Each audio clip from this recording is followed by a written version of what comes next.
15th, the school committee meeting of December 15th is now in session.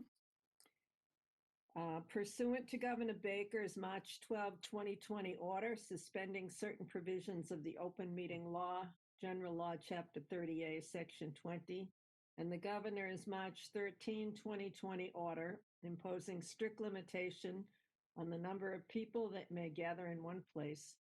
This meeting of the school committee is being conducted via remote participation.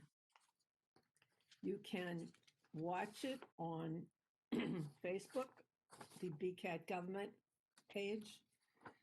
The meeting access code is, if you wanted to actually join the meeting, 179-445-1681, and the password is Tuesday.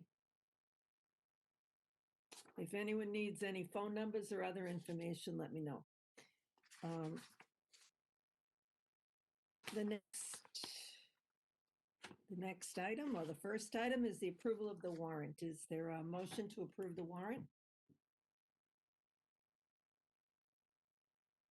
So moved. I'll All right. second it. Okay.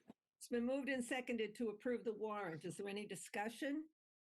Hearing none. All those in favor, Mrs. Bond, Aye. Ms. Simon, Aye. Mr. Foss, Aye. Chairman votes aye, and Mr. Murphy will be a little late to the meeting. So Sharon, that's 4-0. The next item is approval of minutes from 11/17/20. Is there a motion?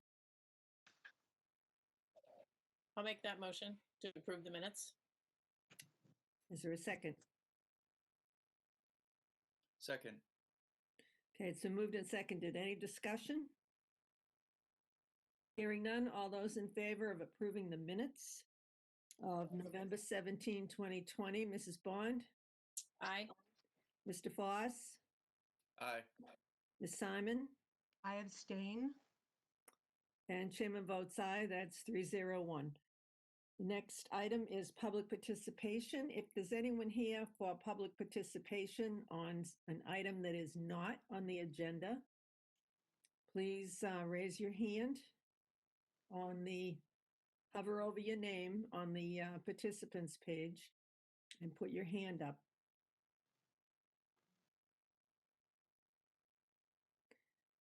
Bob, if you see anybody, if we got to it too quickly, if you see anyone, will you let me know? Thank you. Next item is information and reports. Student representative. Is Sarah with us? Yep. Hi, Sarah. Hi. You got a report for us tonight? Yeah. I'll basically just start off with the student council reports that I was doing, and then I'll just merge into the equity reports. But so when it comes to the student council, a lot of things have been happening. Like there have been a lot of school committee meetings now, and a lot of clubs are having more time to meet. When it comes to the student council specifically, right now the executive board, including me, we are hosting ugly sweater days. So yeah, today was one, and for cohort A, and then we have one on Friday for cohort B. So again, like we're just trying to get people into like spirit and stuff. So we have ugly sweater day as we usually would. When it comes to the specific classes, the senior class is hosting a Blaze fundraiser on January 15th from 11 a.m. to 9 p.m. Obviously, like all the money, not all of it, 20% of the money will go to the senior student council class. So that's one thing that they're planning, and they're also looking for more ways to build senior spirit this year, mostly because we obviously had to cancel pep rally. So they're still planning all of that.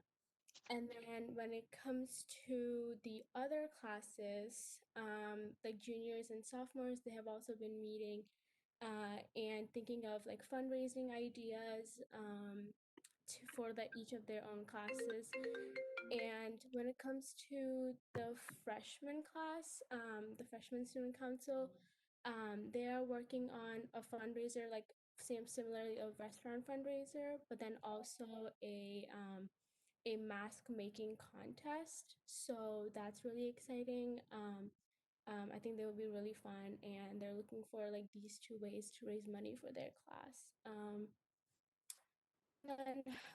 And just outside stuff from student council. Today was the first day that the Burlington affinity group met for the high school. They had a meeting today with Akim Mondesir, and I was one of them there. We're looking for more participants, so we're hoping that we'll reach out to other students in other clubs to join. But I think it was a great start, especially because this was something that was necessary and that was needed for a long time. And I'm really glad that this was finally like something that we could focus on and we could make it happen. So the affinity group will most likely probably meet again. I just don't know the date again, but we'll probably meet again. And another thing related to like social justice and things, on Saturday last week, the Social Justice Service Club that formed through the Social Justice series that the Burlington Public Library is hosting with other libraries. They met, including me. I also joined on that Saturday, and we were talking about ways that we could do like social justice initiatives in the town that could not happen in a school setting. So again, this was just an introductory meeting, but the Social Justice Service Club again is an amazing opportunity for students to do something that impacts directly in their towns. It was a coalition between Wilmington, Tewksbury, Burlington. There were a lot of Burlington kids there, which was really nice to see. But I don't think I think I'm missing a town, but I can't quite recall. So that again, the social justice series, they're hosting an event on Thursday at 7 p.m. It's about immigration, which I'm looking forward to join. And um, I think that was the reason, and that was the reason why the equity committee um, canceled their meeting. So the equity committee was going to meet same day, same time. So now we're just meeting in January instead. And we're looking for like all the equity committee members to also join the social justice series event. And then just one, I guess, last thing, the Multicultural and Humans of BHS Club at the high school is hosting a virtual culture fest. We're going to be posting more information regarding that, probably like starting from tomorrow. But the whole idea is that the way we had Culture Fest not during, but like the day before the winter break at the high school, we want to replicate that virtually. And this is just one way to do so. But we actually expanded this to in all of the schools, so it's not just the high school. And we're looking for like a lot of student participants to celebrate their like cultures and traditions. So we're really excited for that. So you can probably like expect information on that on our Instagram, Multi-Humans of Burl MA. So we'll be posting about that and contacting all schools. And I guess just one last thing for the equity committee. Since I'm part of the hiring processes working group inside the equity committee, we met, I think last week, and we were talking about specific questions that we want to like ask in every interview that there is when it comes to teachers or just any position. So we have actually drafted and selected multiple questions that we will be forwarding to Mr. Larkin and other members of the hiring committee.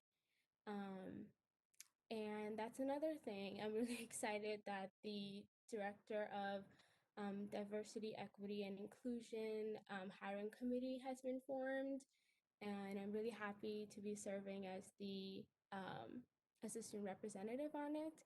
And I really hope that in this hiring committee, we get to ask questions that we selected in the hiring process working group in the interview process. So that's really exciting. And I think there was just one last question that I had either for Dr. Conti or Mr. Larkin or anybody to answer. Some students were talking about how it's going to be mandatory to keep our video cameras on during class. So I'm not sure what the situation is there, that like, is it like actually like stating now that it's mandatory? So I just hope that somebody can clear that up and just like let me know, because I'm also kind of confused on that. And then that's it. Okay, then. Thank you. Excellent report. Thank you, Sarah. Dr. Conti, do you, Mr. Sullivan, want to answer that question for her?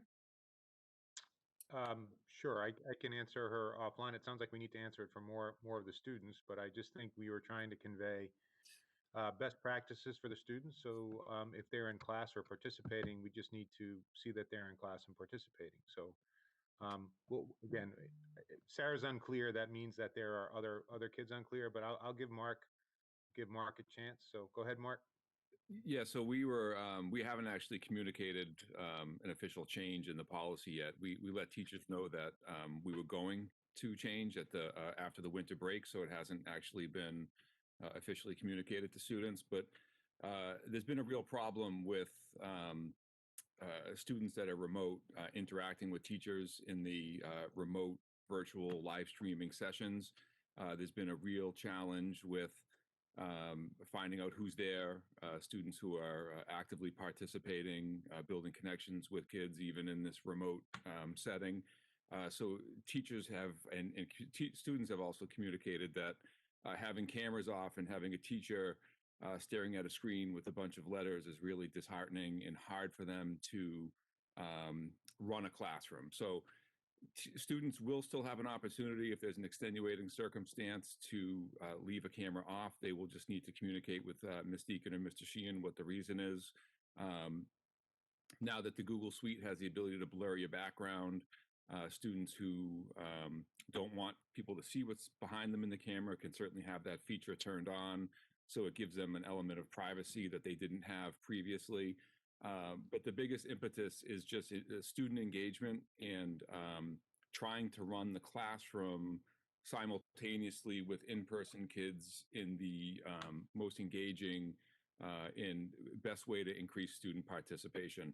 And just locally, we're one of very few communities that actually have a camera off first policy. Most districts are, especially at the high school level, the default is that the camera should be on so that the teacher can better interact and work with the kids in the remote setting.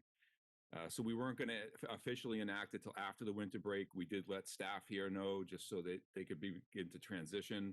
But there will be kind of a mid-year update going out to students and parents.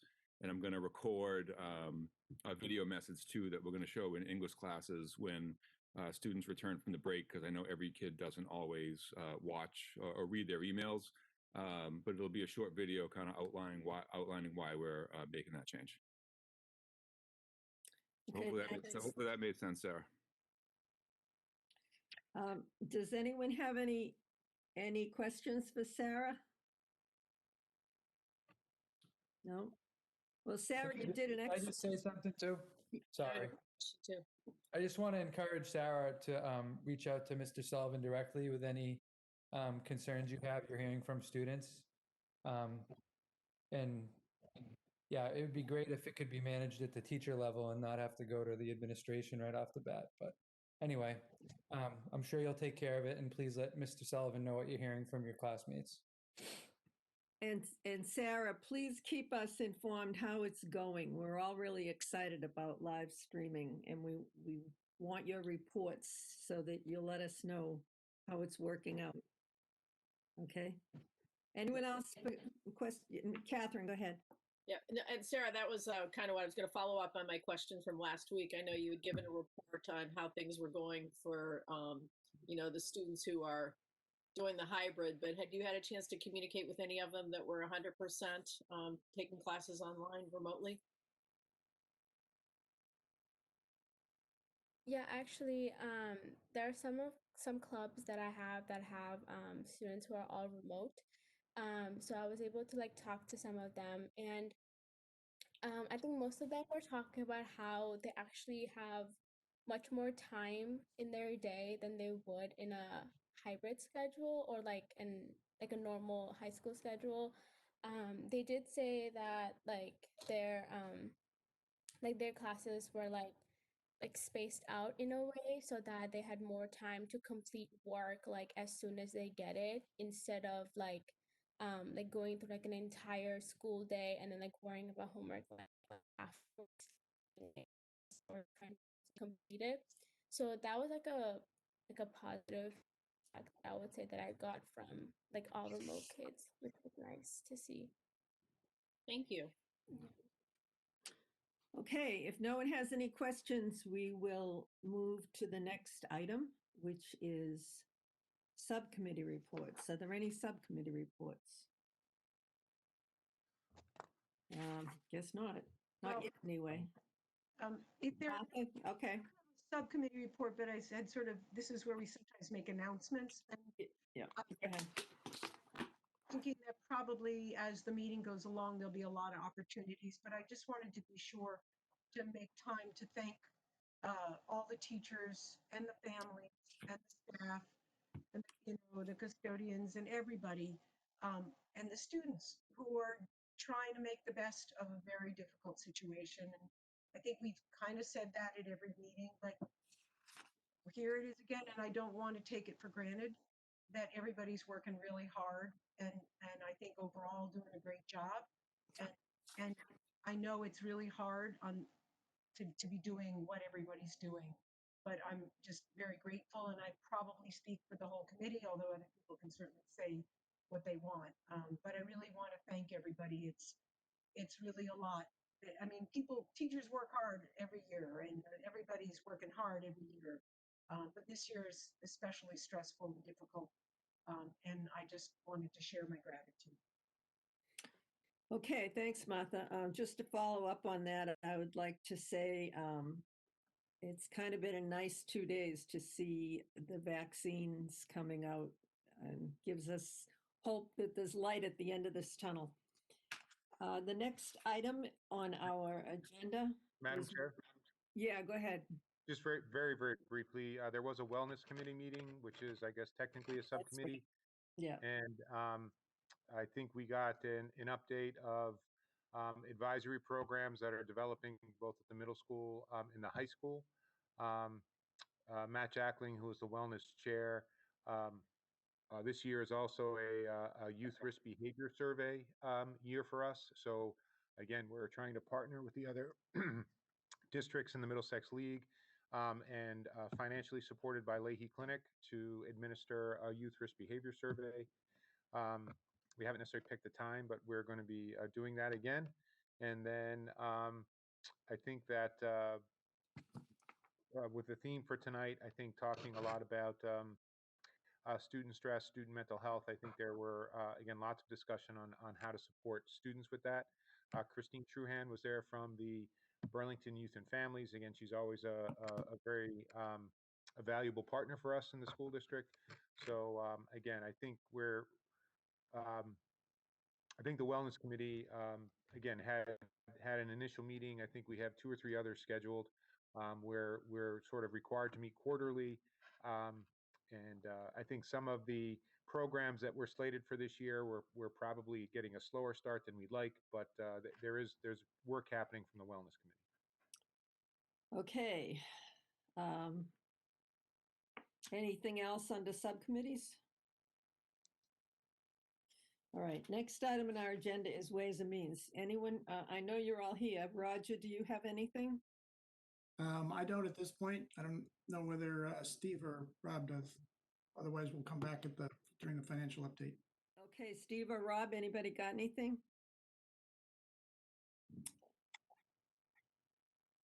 Sorry, I couldn't find the unmute button fast enough. No, I I had that don't. problem. I don't have anything. Half the time I bury my conference windows behind other windows, so I have to search for it. Uh-huh. Okay, well, speak up when you're ready and when you have questions. Yeah, I'll raise my hand if I do. Okay, thanks, Steve. The next item is the coronavirus update from the superintendent. And you have a whole list here, starting with winter sports. So while I have Mr. Sullivan here, I might as well let him talk about what's happening with winter sports. I will say that the superintendents inserted themselves into an area where we don't normally do, but I think we really wanted to try to coordinate our response and give kids the opportunity, any opportunity that is possible. So, Mark, do you want to talk a little bit about what's happening? Sure. We started our winter athletic season yesterday. Boys and girls basketball, boys and girls hockey, and boys and girls gymnastics. It's our winter season. The MIAA has created 4 seasons this year, which you all may be aware of. The next one would be fall 2, which would be kind of a gap before spring, which could potentially include track, wrestling, some sports that we could not play in the fall, football and others. So yesterday we had boys hockey, boys basketball tryouts. Today we had girls basketball, girls hockey tryouts. From what I've heard and saw so far, all the students and coaches have strictly adhered to all the modifications and protocols that we have in place. So we had a successful fall season, and we're going to make every effort to have a successful winter season for our student athletes and our coaches. But we will continually monitor what's happening, how the protocols are enacting, and if there's any increase in transmission of the virus that we have to look at, and we'd make any necessary adjustments. But day 2 is, I think, officially in the books at this point for tryouts, and so far so good. Madam Chair, I do want to acknowledge that one of the compromises that we made as 12 districts was that we would not allow spectators for the indoor sports. I did hear from some folks, and I want to acknowledge we had some captains on the team, I think, write very passionately and very well about wanting to have spectators. And again, I know we can't please everyone, and I just wanted to convey to the committee that with every Board of Health making sort of individual decisions, that in order for us to even have a season, we needed to agree to a common set of rules and expectations. And again, I know we're going to try to broadcast the games, I think, as much as we can, but we wouldn't have had a season if and we wouldn't have reached agreement if spectators were allowed. So I just think it's the right thing to do, and we're going to really try to hold to that. So and I know the committee's heard from some parents about that, and I am sorry to disappoint them in that way, but teams wouldn't have come if to compete with us if we allowed spectators into the venues. Eric, is there any chance that'll change? When the season, when the games start, will any of the schools compromise on that? I mean, I know parents are feeling like they can go in the grocery store, they can go, they can go all kinds of places, and they can't stick their head into the gym to watch their kid. I mean, it really seems kind of harsh, but I know you have 12 communities that have to agree on this, and is there any wiggle room left? Again, I'm certainly going to work with the principals and the athletic directors, but we're going to meet. Mark, the competitions don't start until January. Is that correct? Earliest date is January 2nd. Some schools are looking at January 11th. So, Mrs. Monaco, we're going to meet before then just to see if there would be any changes. To be honest with you, if cases keep increasing, some of the changes might be we might suspend competition for a couple weeks. So, again, that wouldn't be a positive thing either. And again, at this point, even if Burlington were to allow spectators, some of the communities wouldn't send teams, so there would not be there wouldn't be a competition to watch. So I think that's sort of where we're at. But I do support not having spectators at this time, and we're going to meet prior to January, speak to the principals. I'm sure the principals will meet as well, the athletic directors, and we're really struggling because the community positivity rates have been increasing pretty dramatically. So we're trying. Like I said, I think we're really trying to give students the opportunity to participate and compete. But I guess we're doing it very cautiously. Okay, if any of that changes at any point, will you make sure and keep us informed? Of course. Thank you. Do you want to go on to the next item? Yes, ma'am. And if there's any questions about athletics. Are there any questions? It's kind of disappointing. I'm sure people are really upset about it, but I'm going to cross my fingers that the numbers go down. The committee asked at our last meeting, after actually a report from Sarah, was to discuss student stress levels, and the committee asked that the high school talk about some of the things that they're doing to address student stress. So Mark Sullivan is here, Joe Adebato is here, and Chrissy Concession is here as well. So I'm going to turn it over to Mark to discuss some things happening at the high school. So Mark, thanks. Great. Thanks, Dr. Conti. So again, I want to thank Mrs. Concession and Mr. Adebato for coming tonight as well. They're in the trenches with a lot of this stuff, so I think they could speak to more boots on the ground and some of the details that we're doing better than I can. So thank them for coming. And to Sarah's point, Joe, I think, wins the competition every year with his ugly sweater, and I'm sorry that he didn't maintain that in the meeting tonight. It looks like he has changed since, which is unfortunate for all of you, because I think you would have enjoyed seeing his candy cane sweater, but maybe next year if we're invited back. So I just want to thank all the staff at the high school. I will probably forget people, but I think there's never been a year where the saying "it takes a village" has ever been more accurate, because it really is taking a village this year to move this ship along. But Matt Jackling, who Dr. Conti mentioned, has been instrumental. We have a group of teachers who have worked on the development of our advisory program, Miss Androfi, Miss Berkeley, Miss Nichols, and Miss Whedon. Our whole counseling department, our bridge staff, administration, and teachers have really all worked together this year to support each other, really, staff, and support students during this pandemic. So I will say this has been a hard year on everybody, and this isn't just students, on teachers as well. And we're in a tricky time of year right now, from Thanksgiving through New Year's.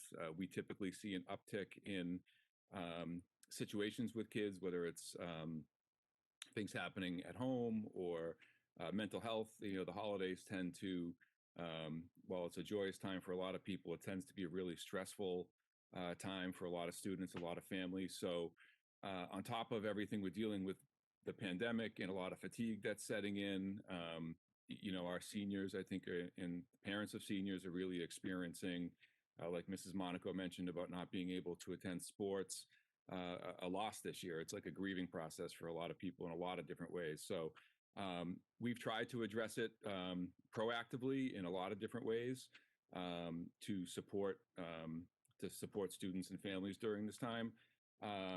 Some things that we've done that have been mentioned, and we don't have a lot of flexibility with our schedules, as you know, but our Wednesday, we extended lunch and the breaks that students have.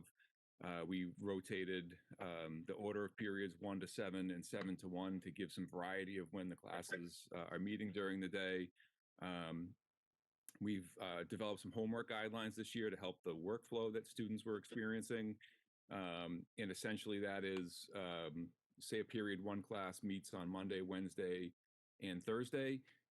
That's the only days, with some exceptions for some AP courses, that teachers should be assigning work, and those are the only days that it should be due.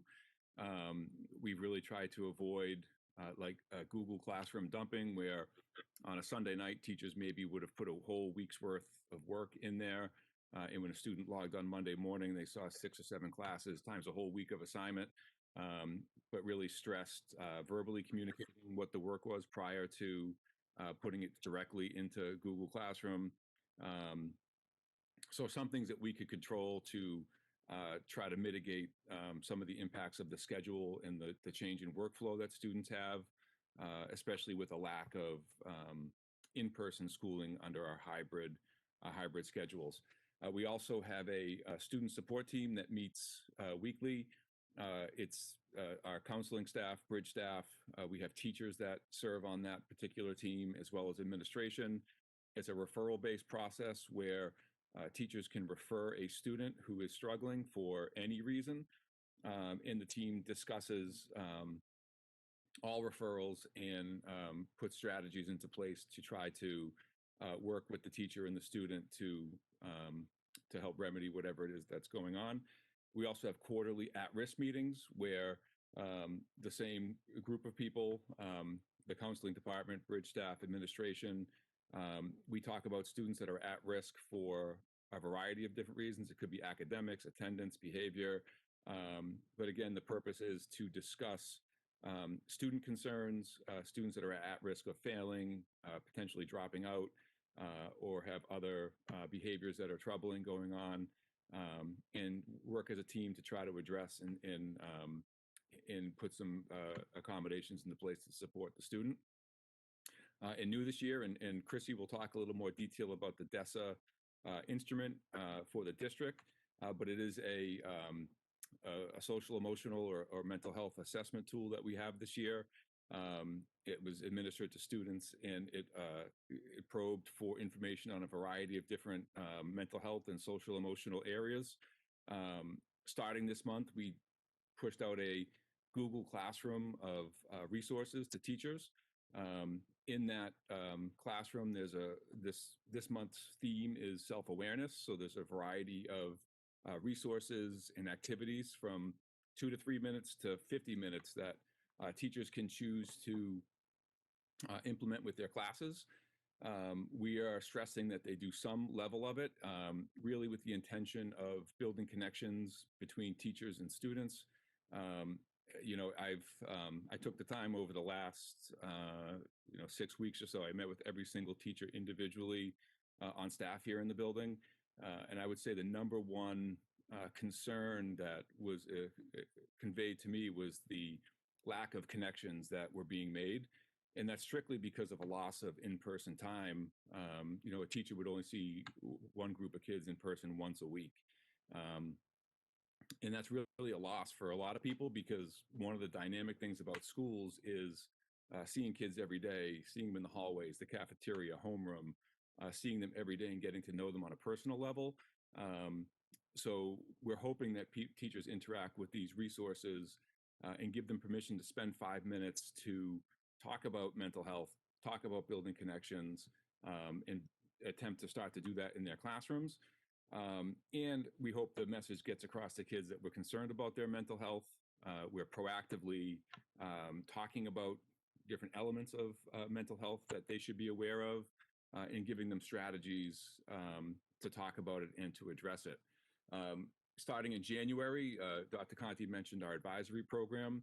We will start putting advisory lessons that we've developed into this classroom.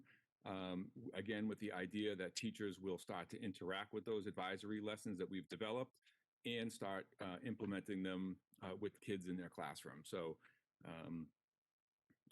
there was a whole group of people that I mentioned before that were part of the development of these resources and the launch of this. And we're really excited that it's going to be a good resource for the rest of the year for teachers and for students to address proactively a lot of the different mental health concerns that were addressed through the DESA survey, and beginning to implement the advisory curriculum that we worked hard to develop over the last year. So with that, I will turn it over to Joe. He'll add. Thank you, Mark. Hello, everybody. Thanks for having me tonight. I do feel bad you didn't get a chance to see my sweater. I think it would have been a big hit. So what I was going to do is talk just a little bit about supports that we're offering at the high school. And Mark obviously mentioned some of the overarching things that are happening here. And just so I know that we have a couple new school committee members. Welcome. And I know people from the community are also watching. I quickly wanted to explain how the counseling department is set up at the high school. And so we have 5 counselors here at the high school. We have a school adjustment counselor and then a school social worker who will be speaking right after me. That's Chrissy Concession. And she participates in a program called Bridge, which again, she's going to really elaborate on the breakdown of the Bridge program. And before I kind of get into how counselors are reaching out and working with students, I wanted to quickly give a little bit of context to the counseling department and how it's evolved a little bit. When I had first started here, the counseling staff, it was just 5 guidance counselors at the time, and it was primarily academic and social emotional counseling. And then as time went on, as we all know, stress levels were on the rise, hospitalizations were on the rise, and so we kind of felt that the shift started to occur. And I think we recognized that here in Burlington, which is why we started with a school social worker. I forget how many years ago it was, Chrissy, but at least 7 or 8 years ago, we added a social worker. And so that really helped to address emotional needs at that time. And then Chrissy helped to start our Bridge program. And that is really a program that is working with students that we would call Tier 3, students that are, need a little bit more direct counseling, a therapeutic setup, and she's done a great job with that. In addition to that, we noticed that our Tier 2 students also started to increase. And Tier 2 would be a step, we'll call it a step above a counselor, maybe someone that needs some social emotional counseling, therapeutic meetings happen on a consistent basis. So we were able to add a school adjustment counselor to the staff 2 years ago. And so our school adjustment counselor at this point is meeting with, it varies throughout the year, but these would be 30 to 40 students. Again, it fluctuates throughout the year, but she's doing a variety of things with them. She, again, has weekly meetings with several of these students, and it has increased this year. And so, again, whether it's academic issues or therapeutic type issues, she is interacting with these students. And I think the easiest way to think about it is if a student really needs a set, consistent therapeutic check-in on a weekly or every other week basis, that would be our school adjustment counselor. And it's primarily therapeutic. And then the counseling staff, this year too, as Mark said, we have academic support meetings, and the counselors are meeting with students to address any academic type issues. Counselors do often conduct counseling, but it's not considered therapeutic. It's more goal setting and check in on academic issues. And so the counseling staff is really what we would call our Tier 1, kind of the first line of defense. And that's the tiering system, I think, for years was more of a term for academics, but as we know, tiering is now done in the social emotional environment. And so once we started tiering our students, I think it made us staffing a little bit easier to separate. And so Chrissy does quite a bit with Tier 1 school-wide activities, which she's going to talk about. and her program again deals primarily with the tier 3 kids. So we are getting referrals throughout. Even today we had a couple of referrals. So our school adjustment counselor again will reach out to those students, but the counselor usually will start meeting with students, and then if it escalates to a point where we feel like more specific a more specific therapeutic approach is needed, will refer that student to our school adjustment counselor. So I just wanted to provide a little bit of context. And I think now, obviously, with the pandemic, with students in a limited amount of time, uh, I think the spring there was a learning curve, certainly in counseling. Um, but at the end of the summer, beginning of the school year, the counseling staff, counselors have Google Classrooms. Every counselor here provides a Google Classroom for students. So they found ways to reach out to students because, again, the school and the community values, post-secondary education. And so that's also a big part of the counselor's role, which again creates stress. But I think that the counselors have found ways to still connect with students in this new environment. And I'd be more than happy to answer any questions about the school counseling department. Anybody got any questions? Guess not, Joe. That's okay.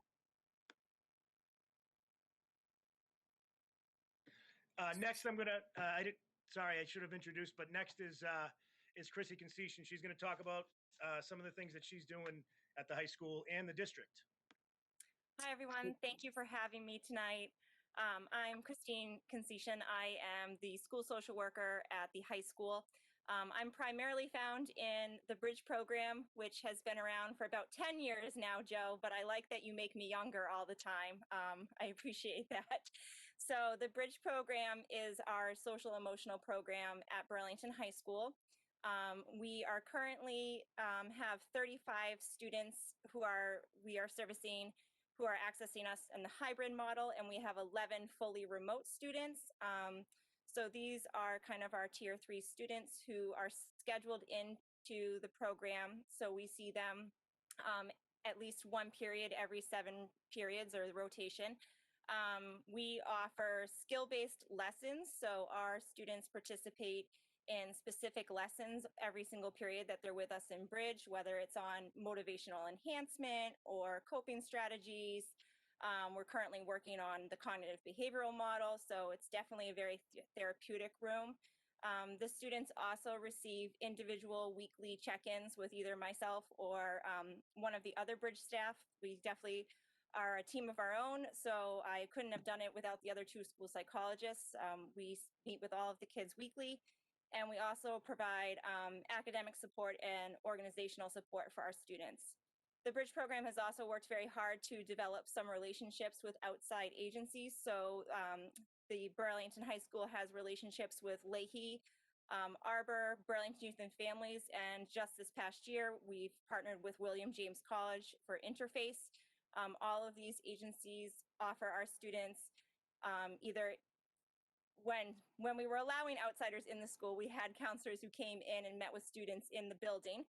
Right now, we have a relationship that we can get students connected with a therapist generally within a 2-week time frame for telehealth counseling sessions if the students and families are interested in getting outside support. So that's just a kind of a little overview of the Bridge program. In addition to that, Mr. Sullivan mentioned the DESA. That is a program that the high school piloted this year. We're part of a pilot program for their high school edition. I believe we've been using the DESA in the district for a while in our younger grades, but they just started a program for a student self-report. So Burlington High School is part of their early adapter program. We did the screening in October. It's the first of 3 screenings for this year, so we'll also be doing it again in February and May. And it really has been an integral part in helping us really understand what our students' needs are in regards to social emotional skills, and help us push out some of the skill-based lessons and tools that you can find on the social emotional classroom that Mr. Sullivan was speaking about earlier.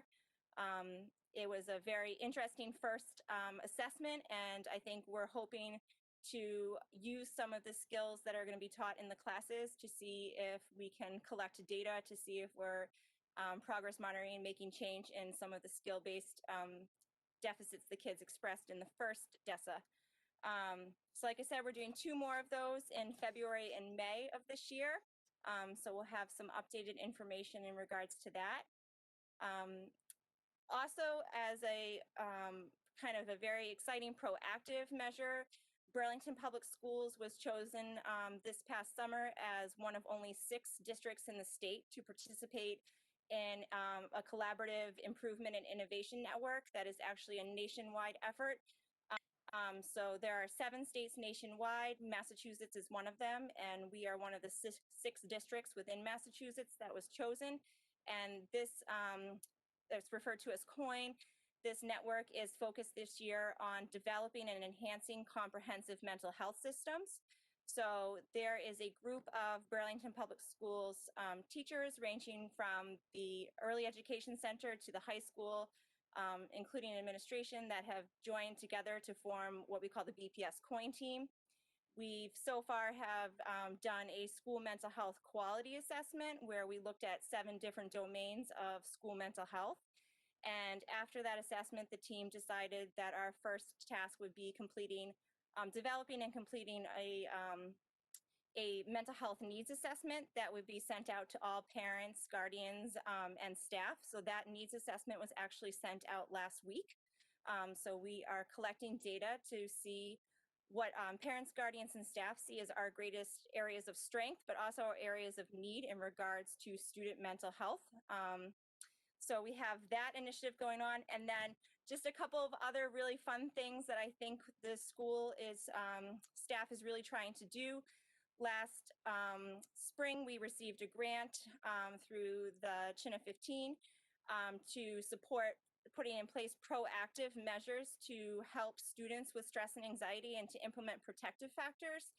Through that grant, we decided to have a community book group. So we partnered with the Burlington Public Library and with Burlington Youth and Family Services, and we are running a 5-series book group all surrounding mental health.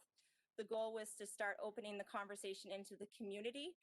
So we are just launching book number 3. We've already had 2 books and 2 virtual book club meetings, and it's been a really positive experience. We also are working within that grant to meet with all of the coaches for each season. So we meet with every single coach during their virtual coaches meeting to talk about mental health and the student athlete. We recognize that a lot of our students participate in athletics, and we felt like this was a good way to get connected with people who see students outside of the academic classroom. So we have been meeting with the coaches to kind of review student mental health. We go over protective factors and risk factors. We go over supports that can be put in place, and we plan on meeting with the coaches in the next 2 seasons as well.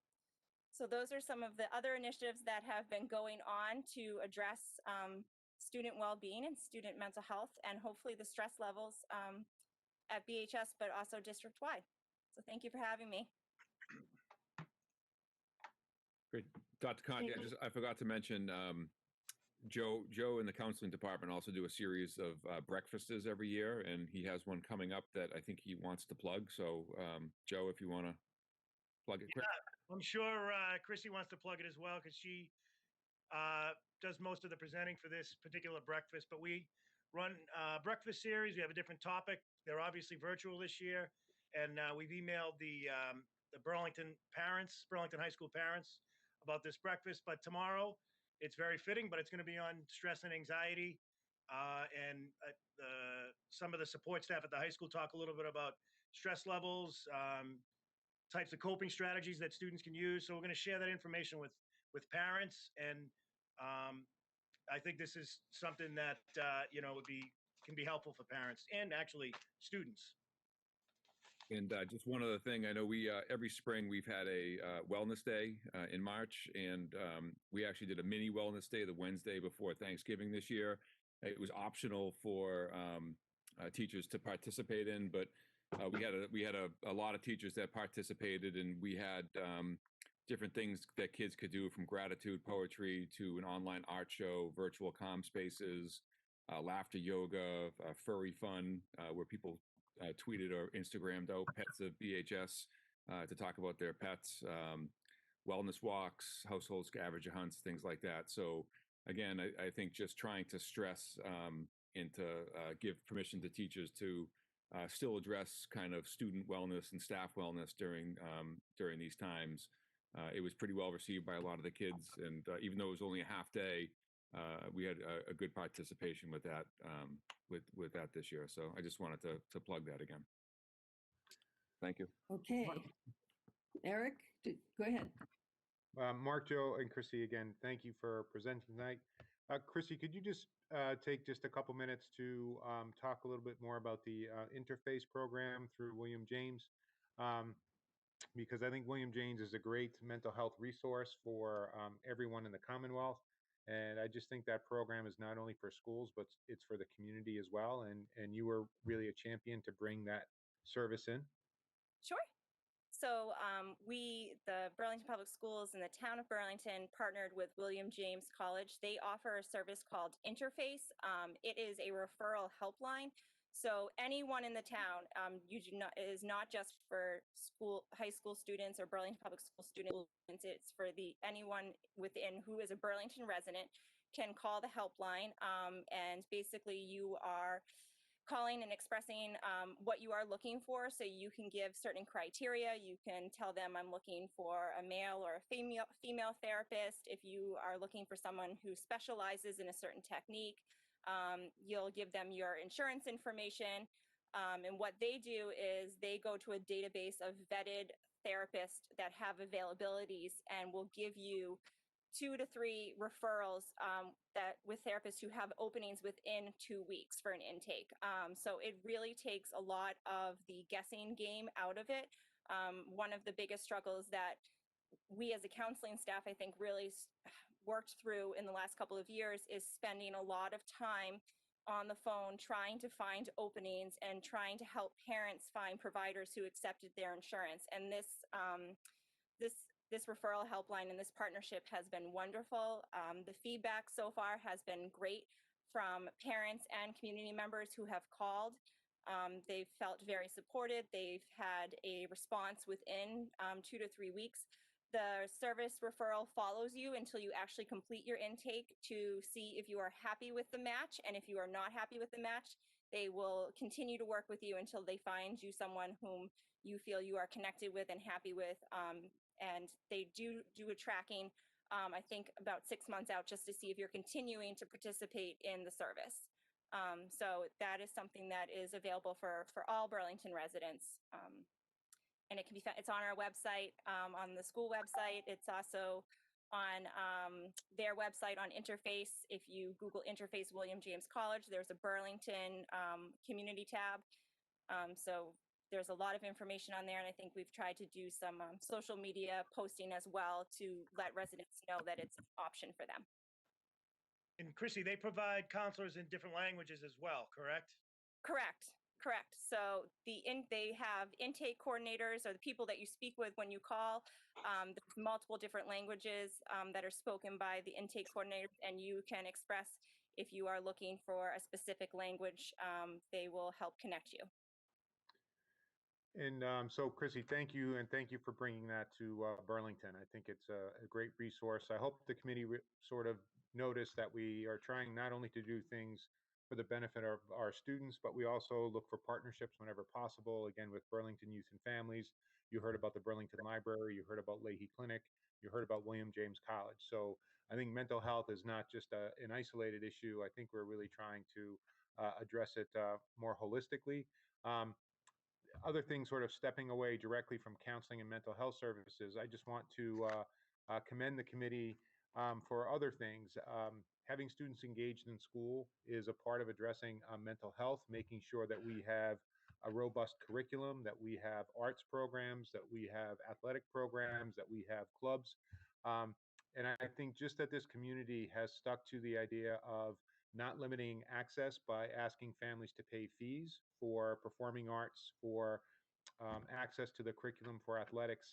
Um, Again, believe it or not, that's also connected to, I think, student wellness and to mental health. So I just think we're in a very difficult year. I think we're seeing increased stress on everyone's part, adults and students, and we're all learning new skills.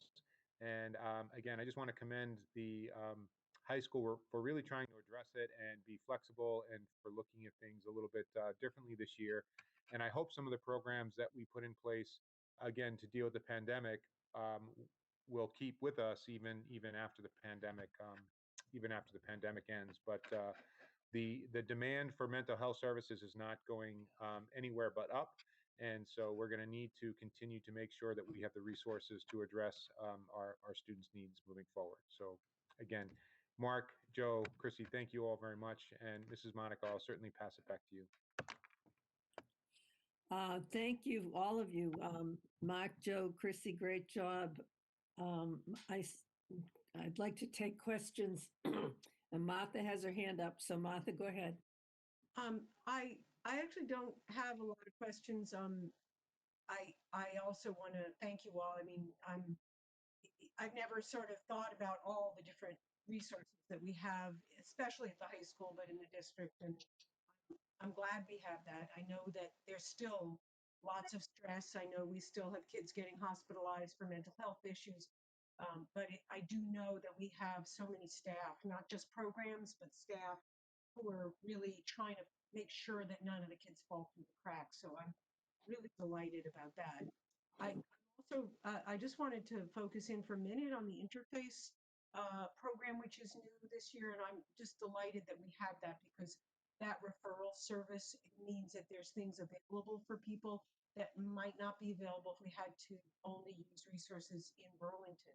But I also want to, and I want to be sure that we don't forget that we have this amazing resource in Burlington, the Burlington Youth and Family Services.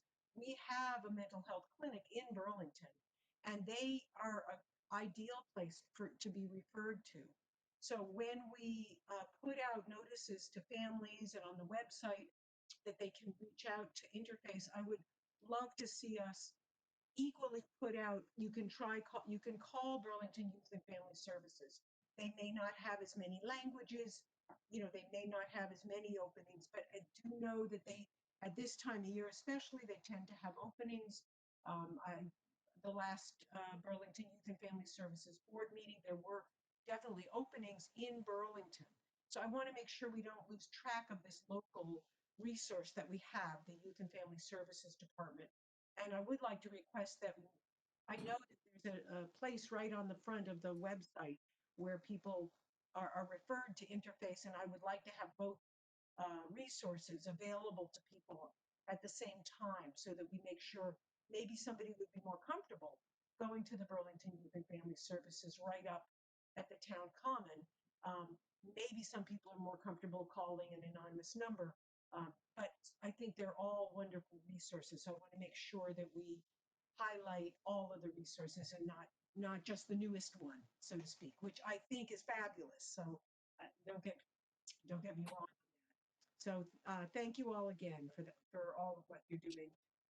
My question really is, I know that some of the things you described are district-wide, but is there anyone who could speak about at another time perhaps, is all of what you talked about just at the high school, or what else are we doing in the district? So maybe this is a question for you, Dr. Conti, or maybe it's something we could talk about in another meeting.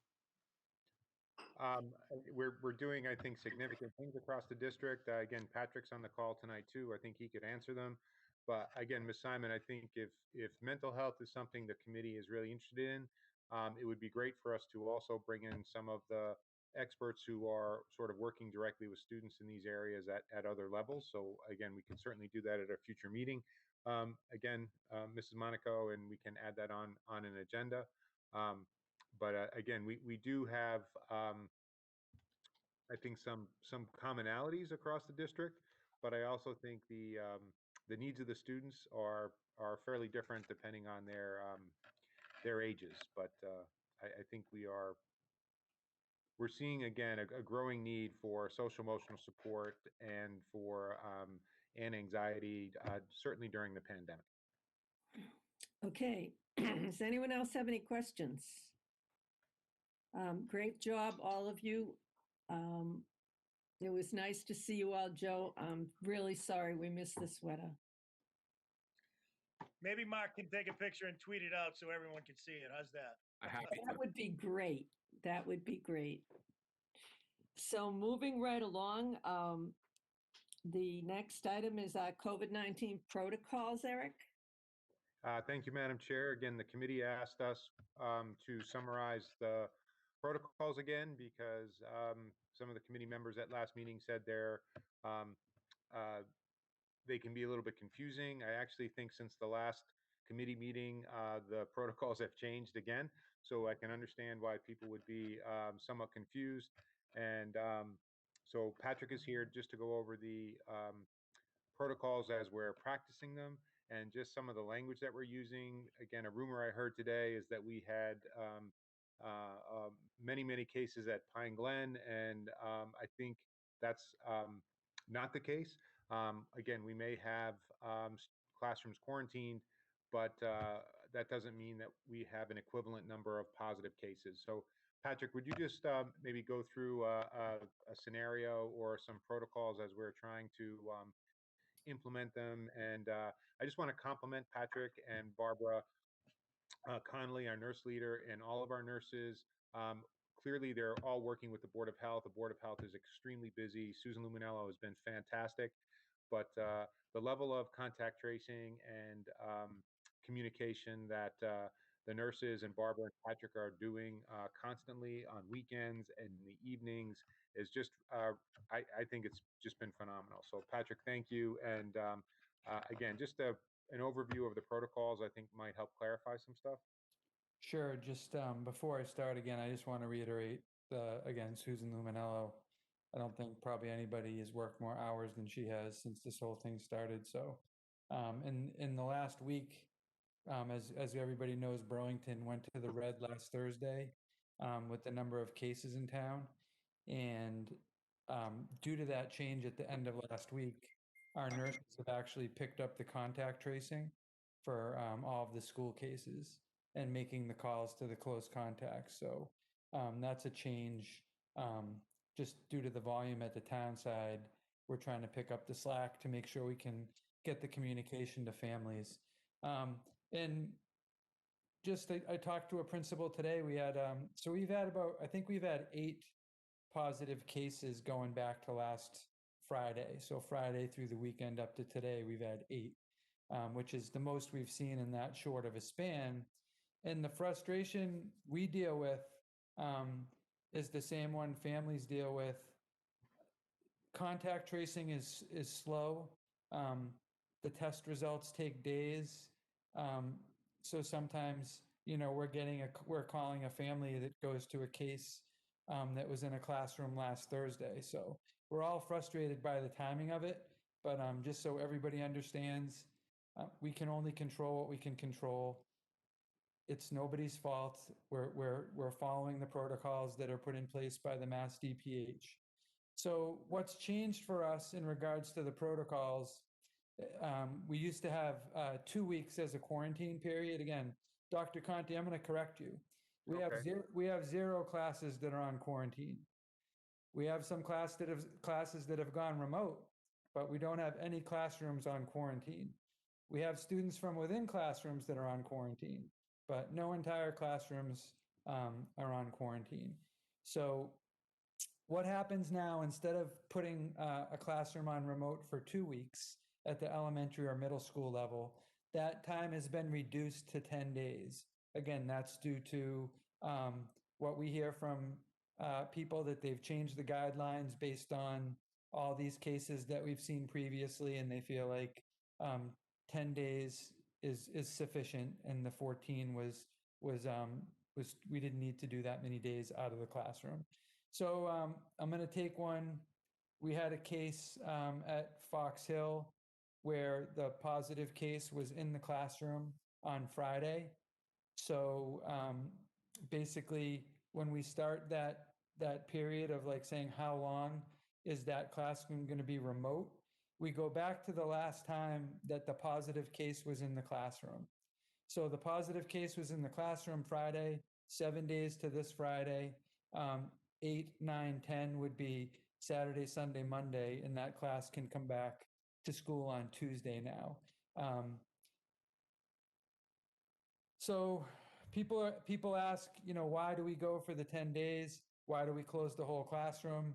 As you know, our whole elementary population is greatly reduced. So in a lot of cases, we have 6 kids that are close contacts. That was the case in one of the Fox Hill classrooms that we had recently. In the class, 6 close contacts with the positive case, that's 7. 7 out of the 11 or 12 members of the class are going to be home on remote. It doesn't make sense to have 5 kids sitting in school, 7 sitting at home. For everybody's benefit, we put the whole class remote for that 10-day period. It's more equitable, makes life more manageable for the teacher. So the elementary and the middle school, again, back to the beginning, we close or we put a classroom on remote if there's a positive case from that classroom. The teacher can still, in some cases, teach from the classroom if the teacher isn't deemed a close contact. So again, the key change for us recently is the 14-day reduction to 10 days in regards to a quarantine number. There is the ability for a person to test out of quarantine. They could test, you can take a test after 5 days in quarantine. And it would typically, then you can be released from quarantine after 7 days. It's a little confusing. It doesn't really make a lot of sense for us to push that from our end because we're still not opening the classroom up until that 10th day is over. So if families wanted to get somebody out of quarantine, like that's something they could manage. But the other thing we're finding with the slowness of the testing process, it's almost, you might as well just wait for the 10 days to be over. And as long as you're not, if no one's symptomatic, then they can come back. So I've blabbered on for a bit there. Anybody have any questions? Does anyone have any questions?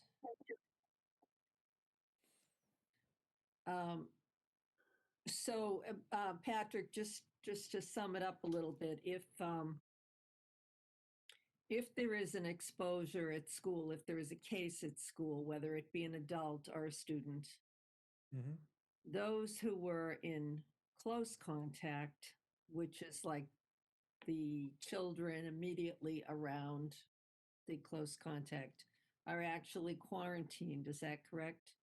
Yeah, close contacts have to be quarantined for that 10-day period, correct? Okay, so quarantine means that even at home, you're not supposed to go out and about and run into other people. Right. That particular person can test out of quarantine if after 5 days they get a test and it's negative, then after the end of the 7th day, they're out of quarantine. That's correct. If they do not get a test, they are out of quarantine after 10 days. Correct. And the rest of the class, who is now remote but not quarantined, is simply remote and they're not quarantined. And that goes on for 10 days. Yep. And those are what the calls we make. We call every member of every classroom. The nursing staff now, it used to be the Board of Health, will call the close contacts, and an administrator, sometimes myself, will call the other families. And just to make that clear, the classroom's remote. Your child can go about their business. It's just they're remote learners for that 10-day period. Again, the high school is an exception where we don't close classrooms. And I just want to repeat our protocols, again, knock on some wood if it's near you. We've had no close contacts become positive cases still, even as we go over into the 30s as far as our number of positive cases in the district. Yeah, that's great. One of my grandkids sat next to a positive case. Did the whole quarantine, he never got it. So that's good. And Also, I want to say one more thing. I want to thank the families because one of the things we ran into this weekend was calling families who have already had a classroom that's been remote for 10 days, hearing that they're going to be remote again. yeah, And it's got to be really frustrating. It's bad luck, but the families have been very understanding. So I want to thank them. that's tough. Another point I just wanted to make sure I have it correctly. The Board of Health goes from the onset of symptoms back 2 days. So if you go back 3 days and you were in contact with this person, you're not quarantined.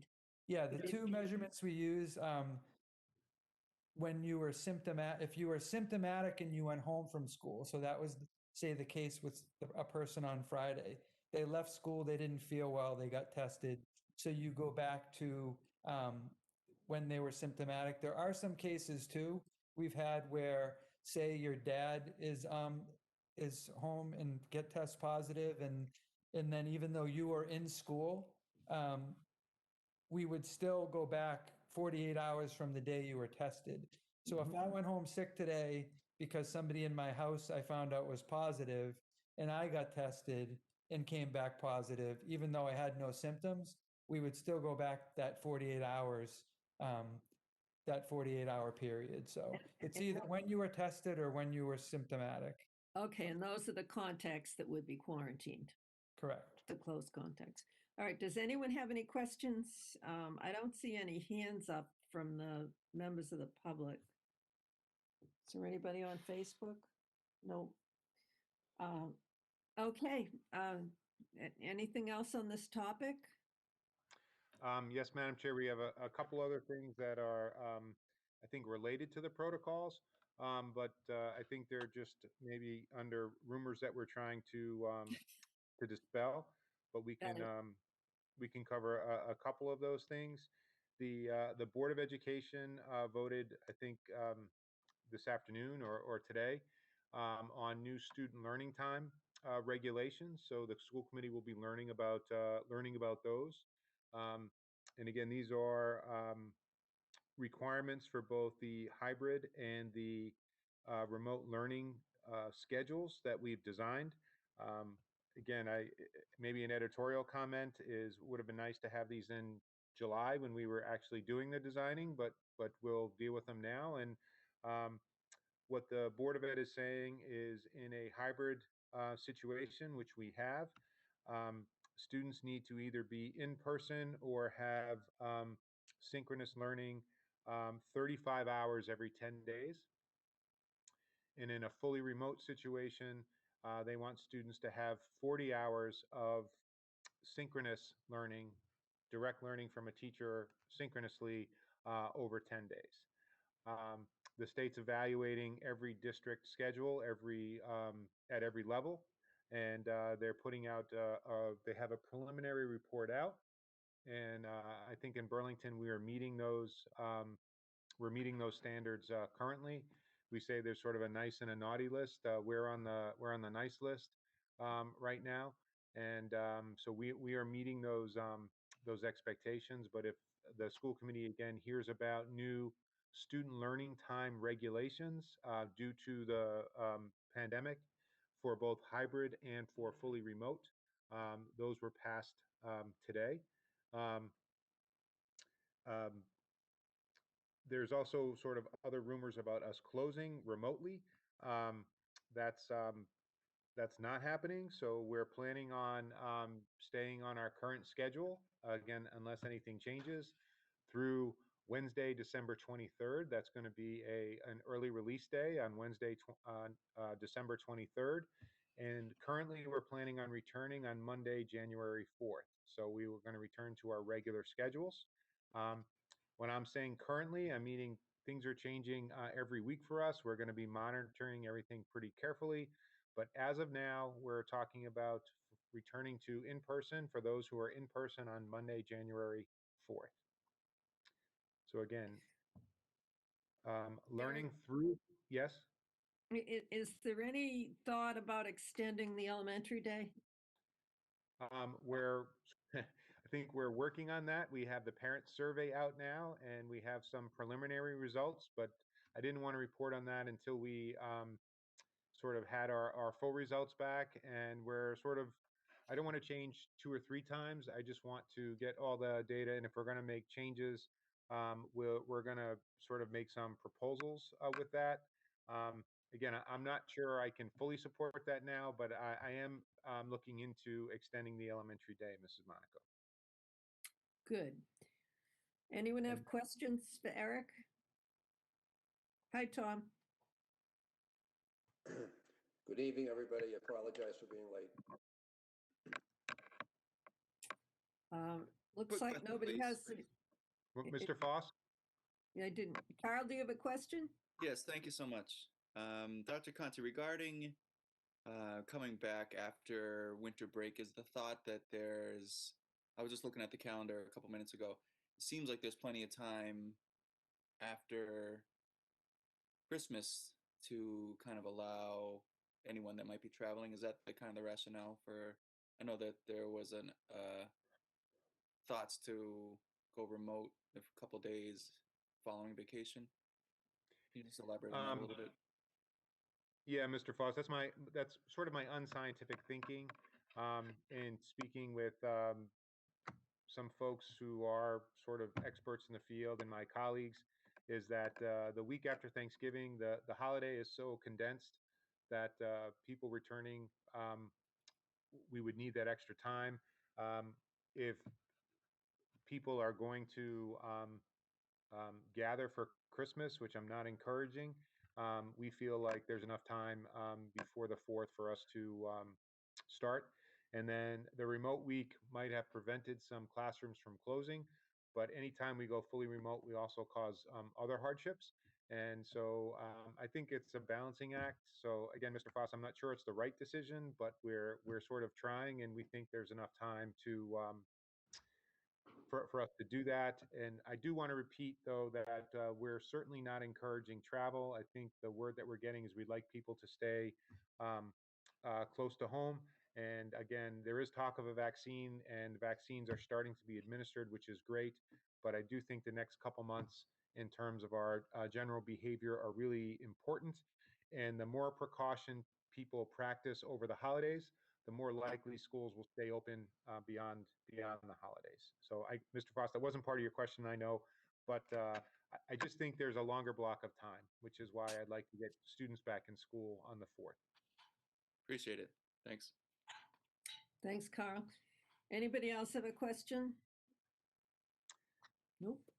Again, one other point of confusion, Madam Chair, which I'm going to put under COVID-19 protocols, and there's rumored to be some sort of winter event Wednesday night into Thursday, and so if that ends up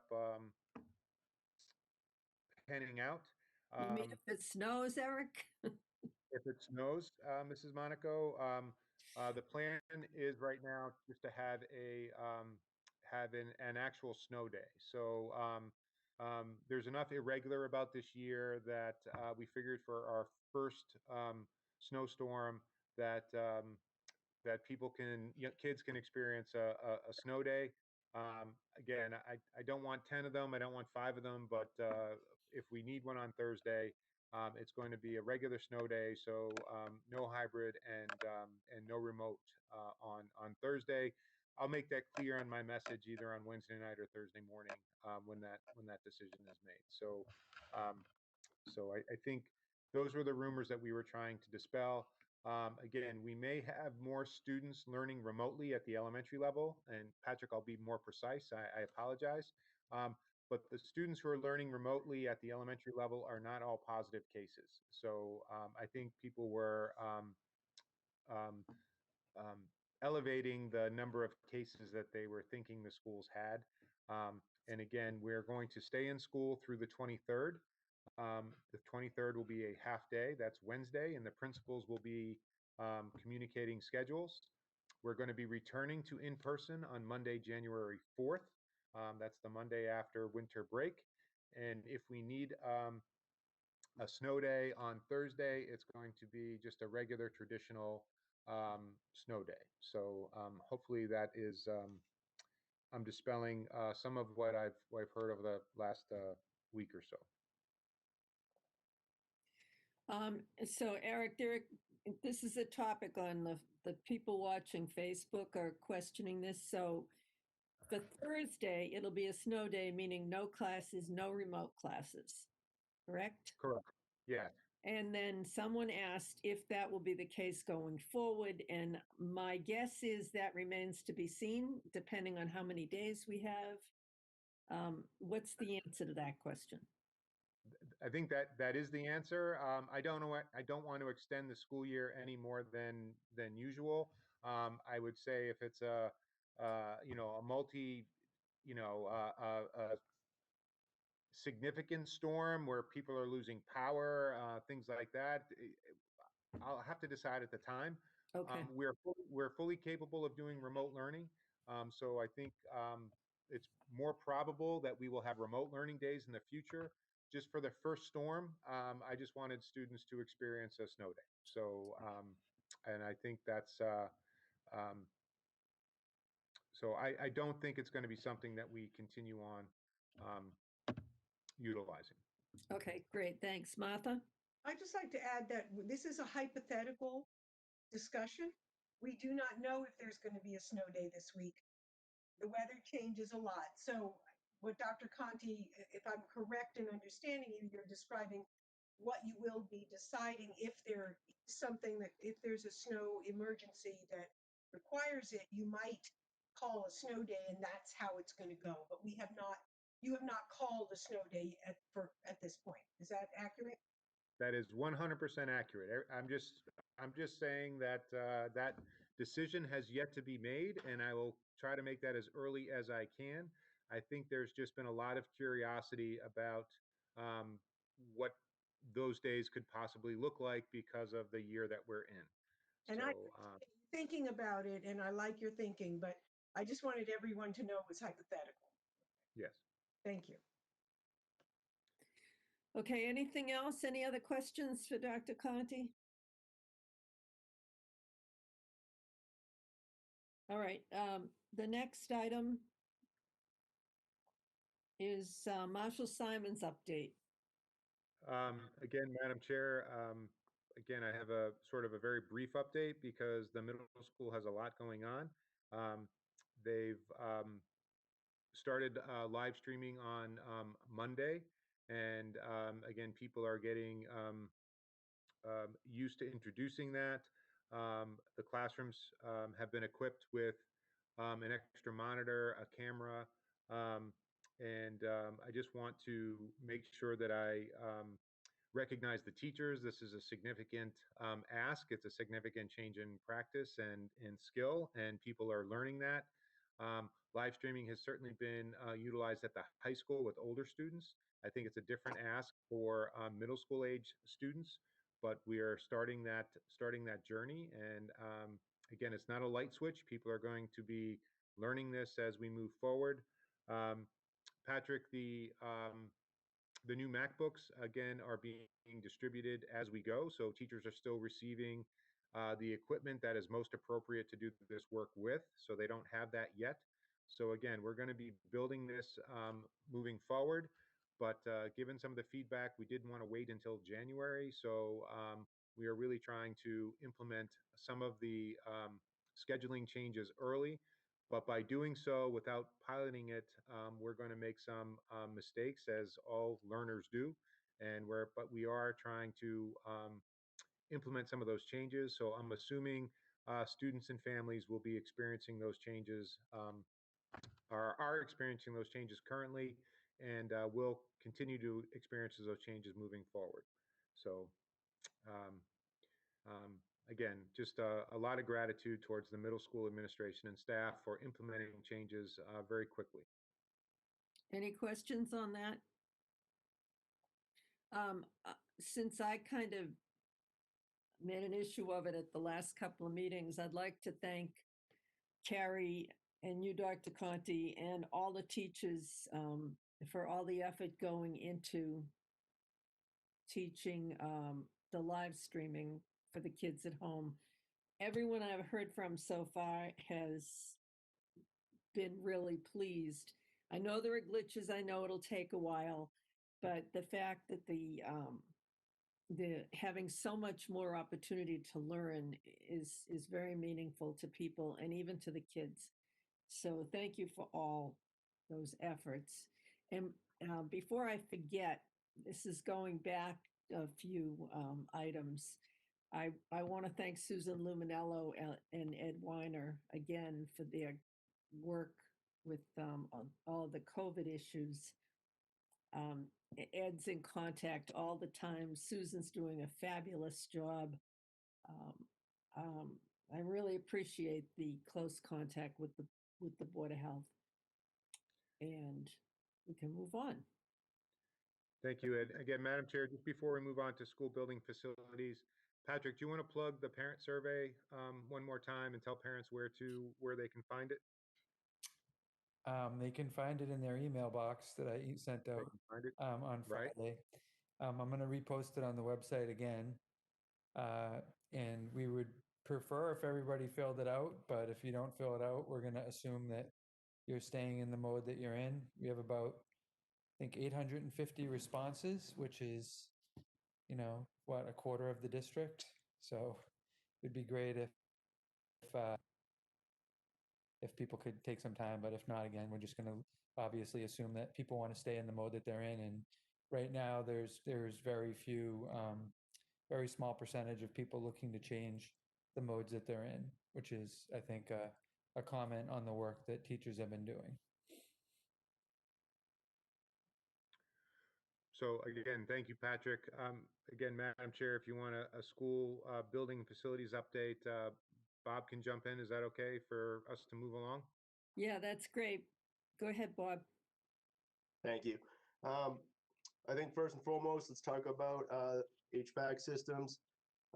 We've been continuing to evaluate them. At our last meeting, we had discussed, the third testing that happened on the flow. We did have a couple of devices that needed to be either tuned up or repaired. Those have taken place. We have new measurements on those as well. We've been continuing to work on our CO2 evaluations as well. Again, right now, we have not noticed any issues. I don't have a report to give you except to say positive on the CO2 testing, but I will be preparing a report. And then at a later meeting, I will share that with the committee and so forth. The next thing would be HEPA filters. Also talked at our previous meeting. We did order 300 of those. In our first round, we put out 244. Since then, we've put out another 26, so 270 in total have been delivered to the 6 buildings and installed and running.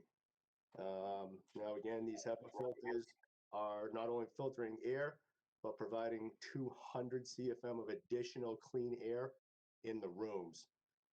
So again, mixed in with windows open when they're able to and the weather permits, and along with our HVAC systems, again, we're viewing this as a triangle.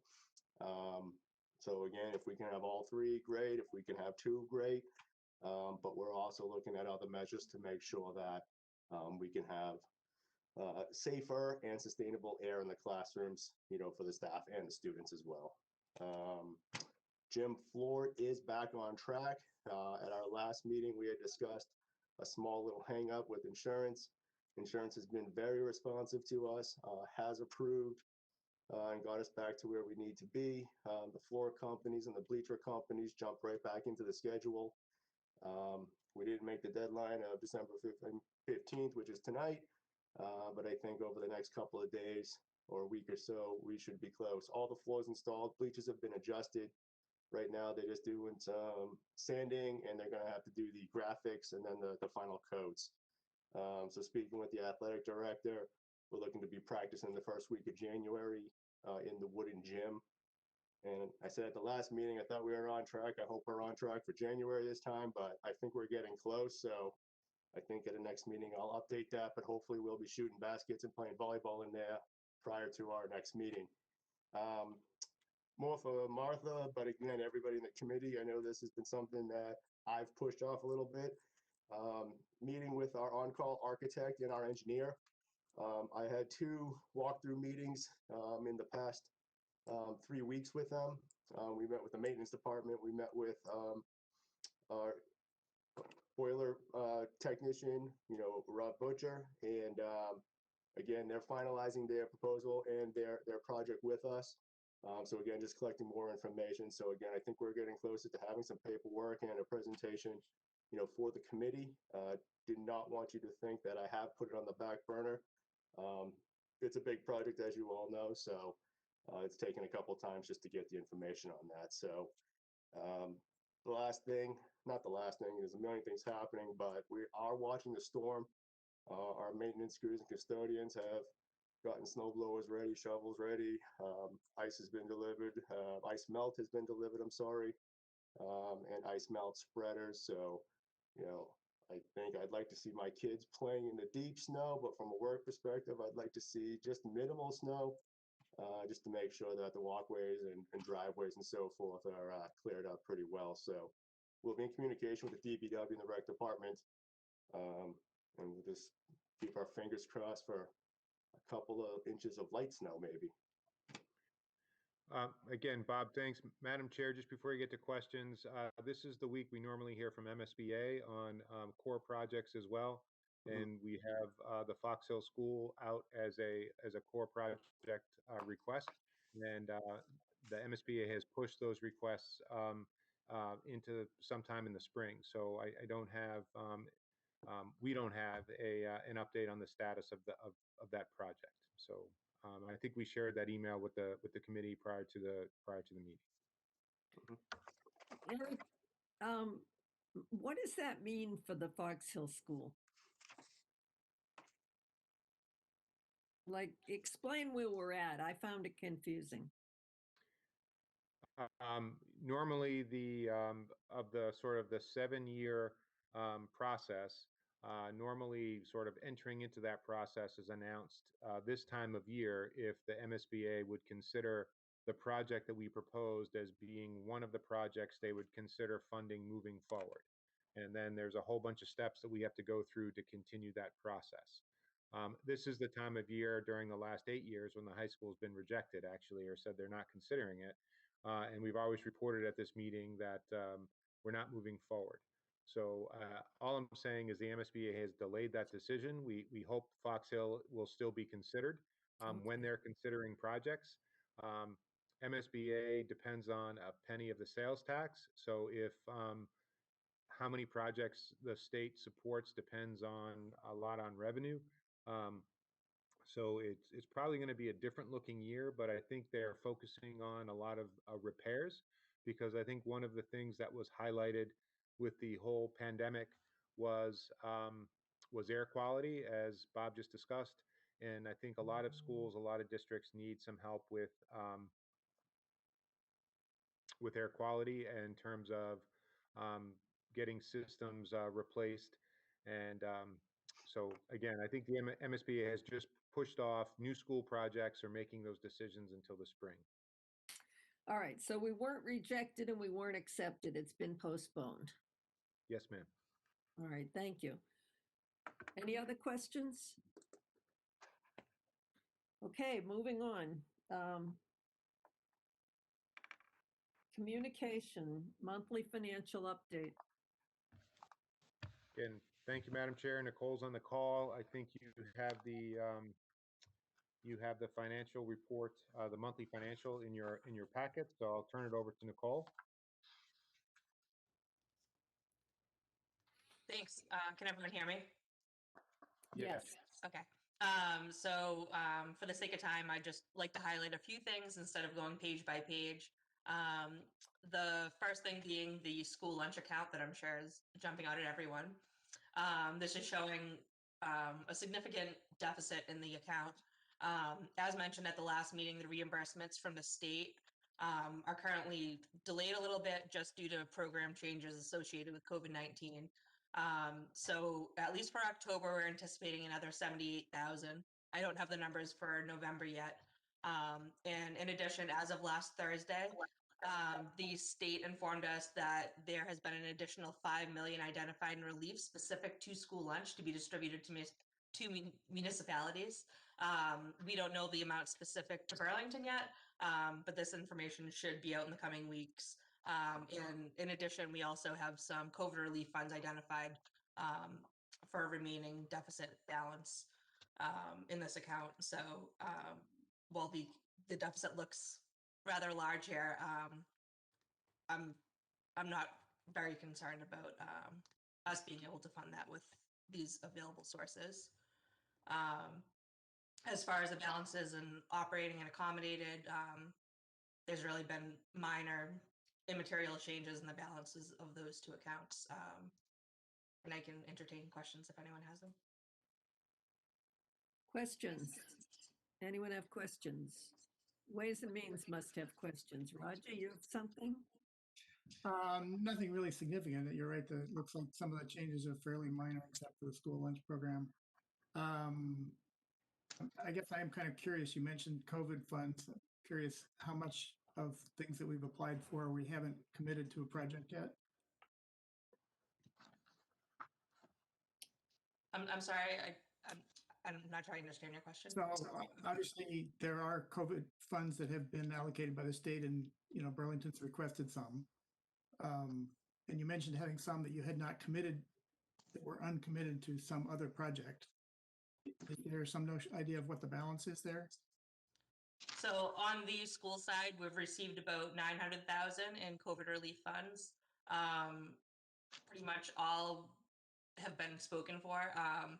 The town has also received some COVID relief funding, and that they have identified, I think, at least 50,000 for us to fund school lunch deficit with. These funds, I think everyone was sort of hopeful that Congress would allow for revenue replacement and whatnot. Unfortunately, that doesn't seem to be happening. So unless all of these funds are used by 12/30, they will be returned. So. Okay. I'm sure we don't want to give up any funds that are potentially we can use. So. Yes. Anyone else have questions, Martha? Yeah, not about this month's report per se, but I remember, I believe it was September, we had talked about having a separate accounting of the COVID expenses. So it's sort of the other side of it. What are the things that I had thought we'd be getting a sort of an additional report of what are we spending on things that would not have been true if it hadn't been for COVID. And are we able, have we been able to use that money that came to the town, or has there been separate money that's come to the schools?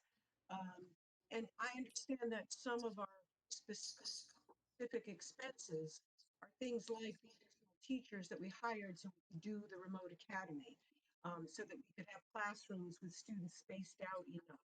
But is there some way for us to have those expenses, Dr. Conti, maybe you want to reply to this, those expenses identified as separate so that we can see where we've gone over and spent more, even though at the same time we know there have been some expenses that were less.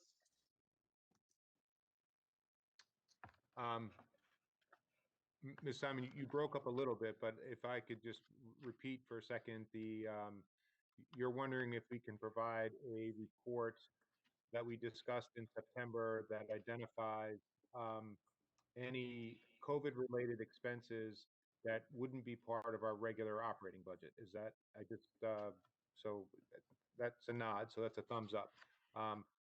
Again, I think we can do that. The vast majority of that are in interim teaching positions. And there are other types of expenses, though, that are going to be very difficult for us to identify. So as long as the committee understands it's probably not going to be exact. And what do I mean by that is Bob just mentioned that we have close to 300 HEPA filters plugged in and running all over the district. I'm assuming our electric bill is going to look a little bit different based on the 300 HEPA filters. It would be very difficult for us to, we could probably show our year-to-year delta, but that type of expense would be really difficult for us to separate out or to pull out. If we're keeping windows open and running the heating, again, I don't want to belabor that point.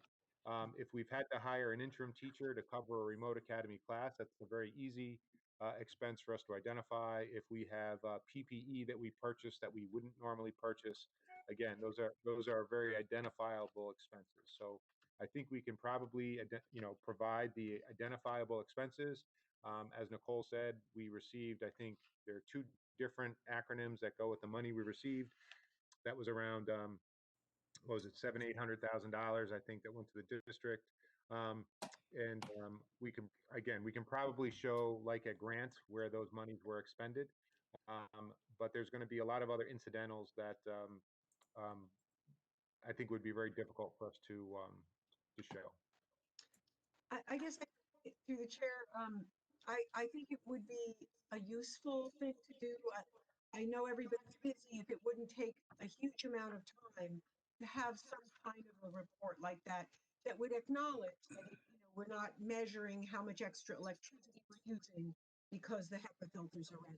We're not acknowledging how much extra heating costs because we have the windows open, etc. But having a general, this for transparency, to see so that people can see that these costs were real and that $800,000, which is a lot of money, got used up pretty fast, kind of thing. Nicole, just and I'm sorry I'm blanking on the number. The 2 grants that the school district received totaled about, was it 800,000 or 900,000? It was 900,000. Yeah. Okay. And then would it be I don't know how to ask the question, but we can identify what we spent the $900,000 on? Yes, certainly. I think so. The reason that you're not seeing it here is because we've been able to offset majority of those COVID-related expenses with the relief funds. And obviously, this report's just showing, our budget from an operating standpoint, not necessarily those others. And if I could just add to that, the pretty much the way that we cater, how we classify things and our financial software and these reports and such is dictated by the state, because at the end of the day, ultimately we have to report to them in the manner that they're requesting. So, I mean, if the committee wants, I can try to pull some things out. But at the end of the day, I think, the state still does need to dictate, how we organize things from a financial standpoint, so that ultimately we can report those figures correctly to them. Nicole, how about if we just have kind of a list of where the 900 was spent? Absolutely, I can do that. Okay, thank you. Does anyone else have questions? I have a couple of questions. One is, have we spent all of the money? We're not returning any? And also, can you give us any idea of what's going on with the town? Have they spent all of their money? Do they have any that they're looking to get rid of before they have to send it back? Kyle, I like that grin.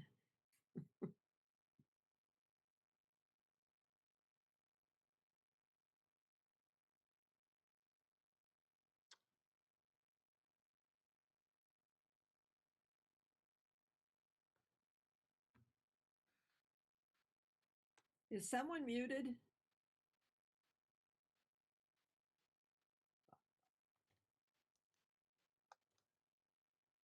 Nicole, you're not muted, but we can't hear you if you were talking. Can you hear me now? Yes. Yes. Okay.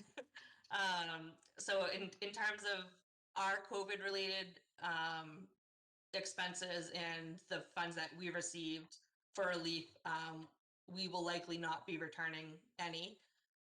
In terms of what the town has, I'm not sure what they have planned and what expenses they have over there, and how much they'd be returning.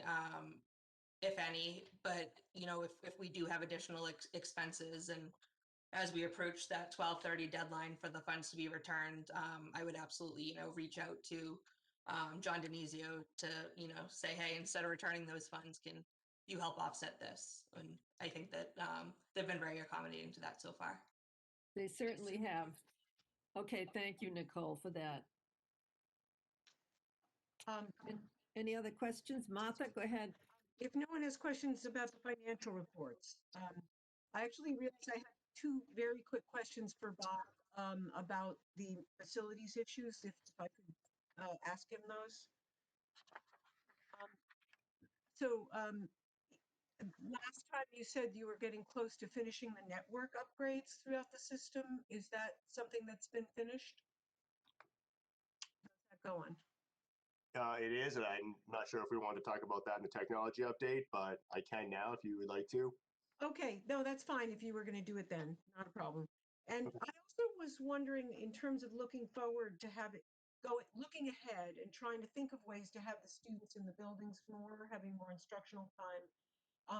We talk about having the schools closed on Wednesdays for deep cleaning, and maybe at the next meeting you could talk about is there a way we could, is the deep cleaning something that's taking a full day on Wednesday, or is it something that could be done by the evening crews? Or, if you could maybe talk a little about what that involves and how we might be able to use that day to have instructional time with students back in the buildings at our next meeting. Would that be something you could report on? Sure, we can definitely talk about it. I do want to bring up, we have reduced the nighttime custodial staff, not in the number of employees, but in the hours that they're working, just because we're not currently having as many nighttime or any nighttime events.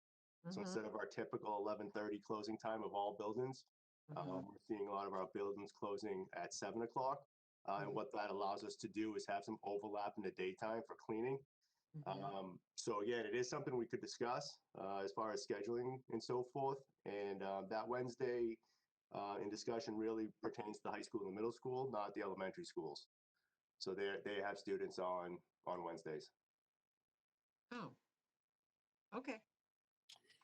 Okay. Staff and student COVID testing, Dr. Conti. Madam Chair, just very briefly, there's just been a lot of conversations about testing, so I just wanted to talk a little bit about it with the school committee, and actually, I'm sure Ways and Means would want to weigh in as well. There have been several districts that used a lot of their COVID relief money to establish testing programs, both for staff and for students. And we've looked into that. Wellesley is a district that's often highlighted, as well as Watertown. And they've been doing a great job. We actually sent a team of nurses to Watertown just to observe what they're doing, their processes. Dee Dee Galston, who's the superintendent, who's, again, she's just an exceptional colleague, was very generous sharing all of their information. And they're testing about 200 staff members a week in Watertown. The tests are running about $50 an individual. So she's using about $10,000 a week of her COVID relief funds to move forward with the testing program. They're also talking about doing pool testing, and that's where instead of taking one individual nasal swab and putting it in one vial, they're taking groups like 10 or 20 students, and they're putting all the nasal swabs into one vial and seeing if there's a positive. If there's a positive in the pool, then they can either have all those students remote, or they can go back and then individually test the students to try to determine which member of the pool is positive. And there are some districts doing the pool testing, again, once a week as well.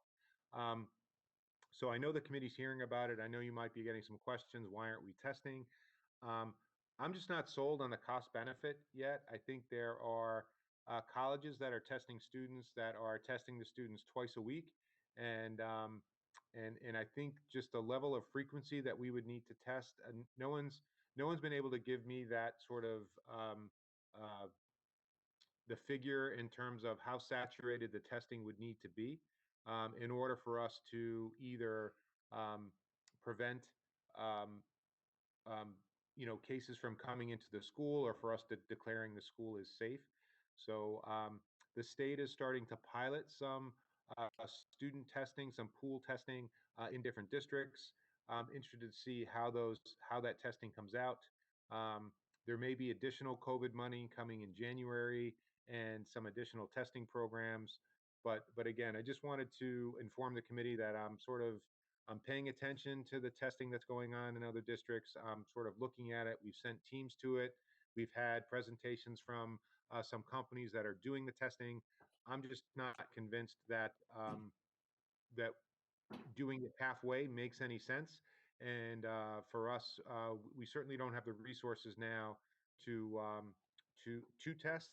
And then even in some districts where they've brought the mobile testing units because they've had a spike in cases at a school. Um, when the testing's voluntary, they've had a hard time getting people to actually volunteer to test. So there was a community where they had 400 tests available and they had under 200 staff members even volunteer to be tested when the test was provided in free. So we're frustrated that the state isn't sort of taking on testing. I think it's more of a state responsibility than it is a local district responsibility. But I'm not ignoring it. We are looking at it. I just don't feel there's a viable and epidemiologically sort of valid protocol for us to follow with testing that's affordable, at this time. And certainly things can change quickly, and we'll be ready to do that. But I just don't see it as being viable right now. Okay, any questions? Martha? Um, I, I support the way, your thinking on this, Dr. Conti. I'm glad to hear you're looking at all the various options. I think it is questionable at this stage. My question is something that we as a school committee or we as a Burlington community could do, would it be useful for us to campaign for the state to do more for this, to tell the state that this is something, if they want the schools to be open, then they need to step up and provide some of these additional things that need to happen, like testing, in a much more consistent and available and a cost-effective way, or offer it for free or whatever. Would that be useful for us as community members to somehow do that? Again, certainly, I think I think that would be worthwhile. I think there are some resolutions. I think you're considering one at the end of the agenda this evening. I'm not sure if MASC has put out a resolution for testing. It would certainly make sense if they do want students back in school full time, if the state would take on this responsibility. Again, if it's helpful. Remember, testing isn't for symptomatic people. Testing is for asymptomatic people. And so it's not like someone says, "Oh, I'm not feeling well. I'll just go get a test." It's meant to be sort of done on a very regimented in a very regimented way with a certain percentage of the population, so that you can actually reach some conclusions by by your sample size. And I don't have that expertise. I'll clearly acknowledge that. But if someone could design a program like that that would work even regionally in the state, we would happily participate. I'm just not seeing that level of involvement, and it just seems to me to do survey testing that's very expensive at this point. I'm not sure what value it would have. I did put a placeholder on the warrant for testing because we don't have any resources to do that. But I just don't see that as being viable, and I just wanted to make sure that I met the deadline. But again, at this point, I don't see us using that placeholder, Roger. So again, I just did it to meet the deadline. I'm just not happy with the research results so far. Okay, Does anyone else care to express an opinion or have a comment? Okay, I think we should move on. Okay. So let's move on to Director of Diversity. Patrick, do you want to jump in? Just an update. Yeah, there's not a lot of new information. We have been accepting resumes for 2 weeks, and I think we have 28 applicants to date. Postings open till the 22nd. We've started to organize a bit as a hiring committee, or the interview committee rather, for the first round, and starting to do some asynchronous work together, looking at resumes, but we won't really formally get together until just before, just after the posting closes the 22nd. And then the timeline again, which I shared at a previous meeting, has us starting the formal interviews with those that we decide to bring in at the end of February, and with the hiring process hopefully ending in March, with a few finalists going to Dr. Conti.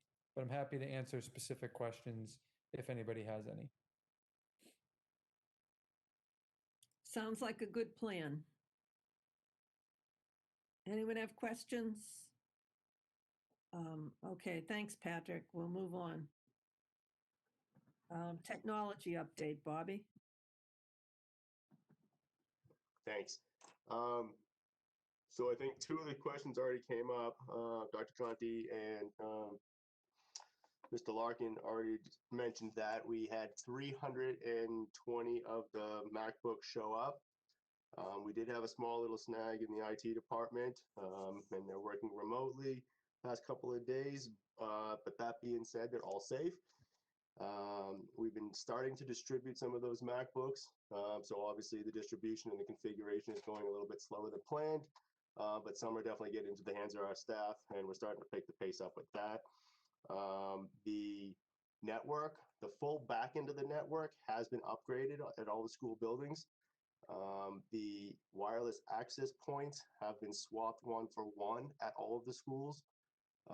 We do have some additional access points to install still, but the existing network has been replaced. The new BPS Wi-Fi is being broadcast, and the old network is not.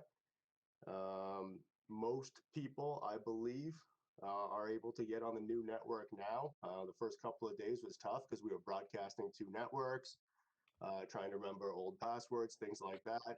But again, I think we're seeing some positive movement in that. So you should be seeing a new guest network, a new stationary network, the new devices showing up, and again, some of the new monitors and cameras for the middle school to do live streaming.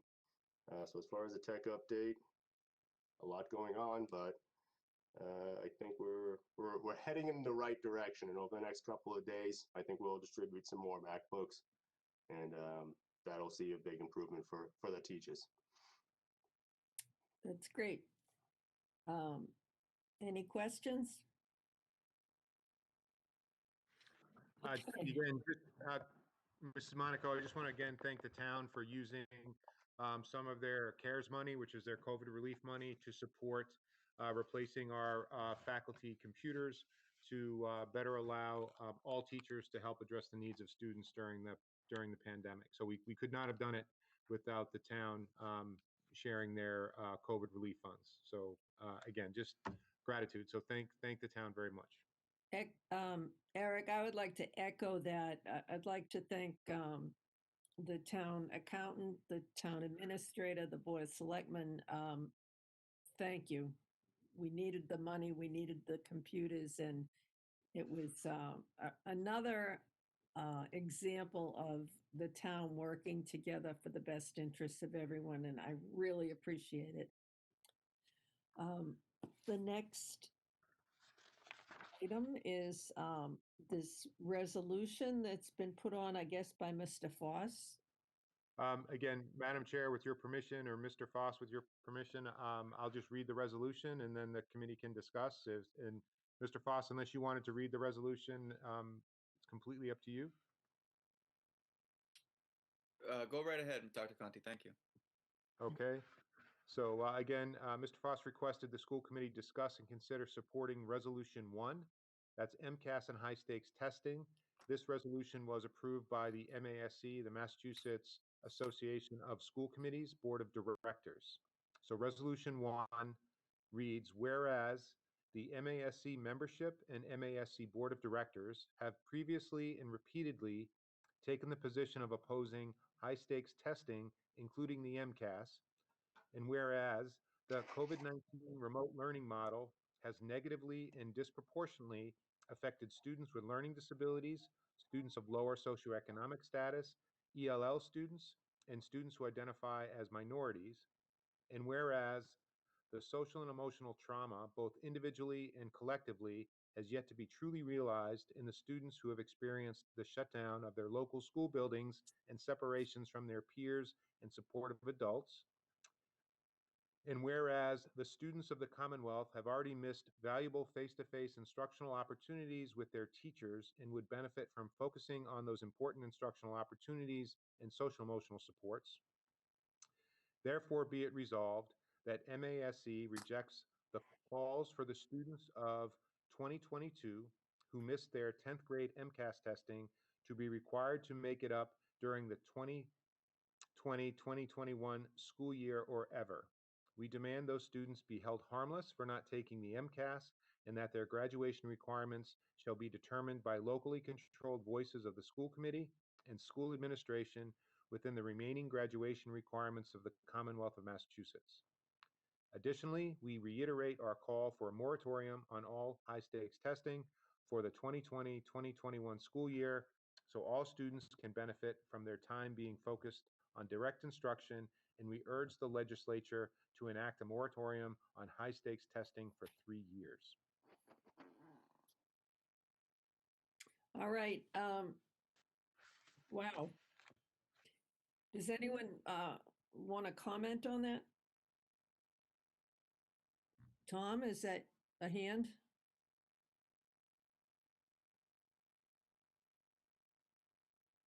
Tom, you're muted.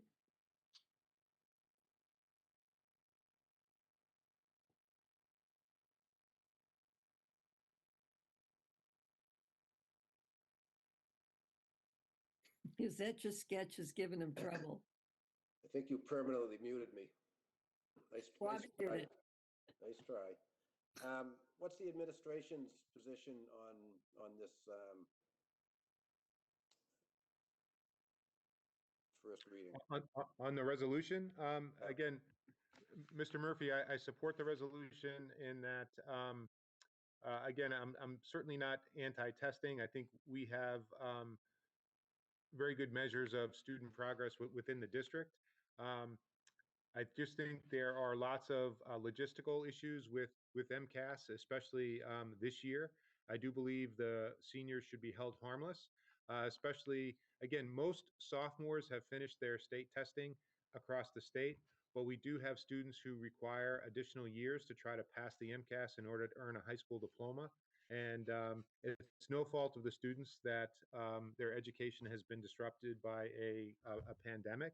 So I really support the hold harmless for students who are still waiting for the opportunity for MCAS to earn a high school diploma. To me, um, that should already have been done. The additional 3-year moratorium, again, I do believe this isn't a 1-year issue. It's gonna take us a couple years to recover from this. And again, I'm not anti-assessment. We have local assessments that we use for our students that I think shape instruction. And I just think um, instructional time is going to be at a premium this year and moving forward. And just for us to take a hiatus, again, we will have state testing. This doesn't mean it's going to go away forever. But I just think we need to prioritize getting the kids back on track. So I don't want to take too much time, but I do think the resolution makes sense. And just please think about it through the lens of one of my colleagues like Diane Kelly in Revere, who is fully remote. And as of right now, she would have to bring all of her fully remote students back into school. She'd have to reclaim their school devices. She'd have to equip them to take the MCAS test.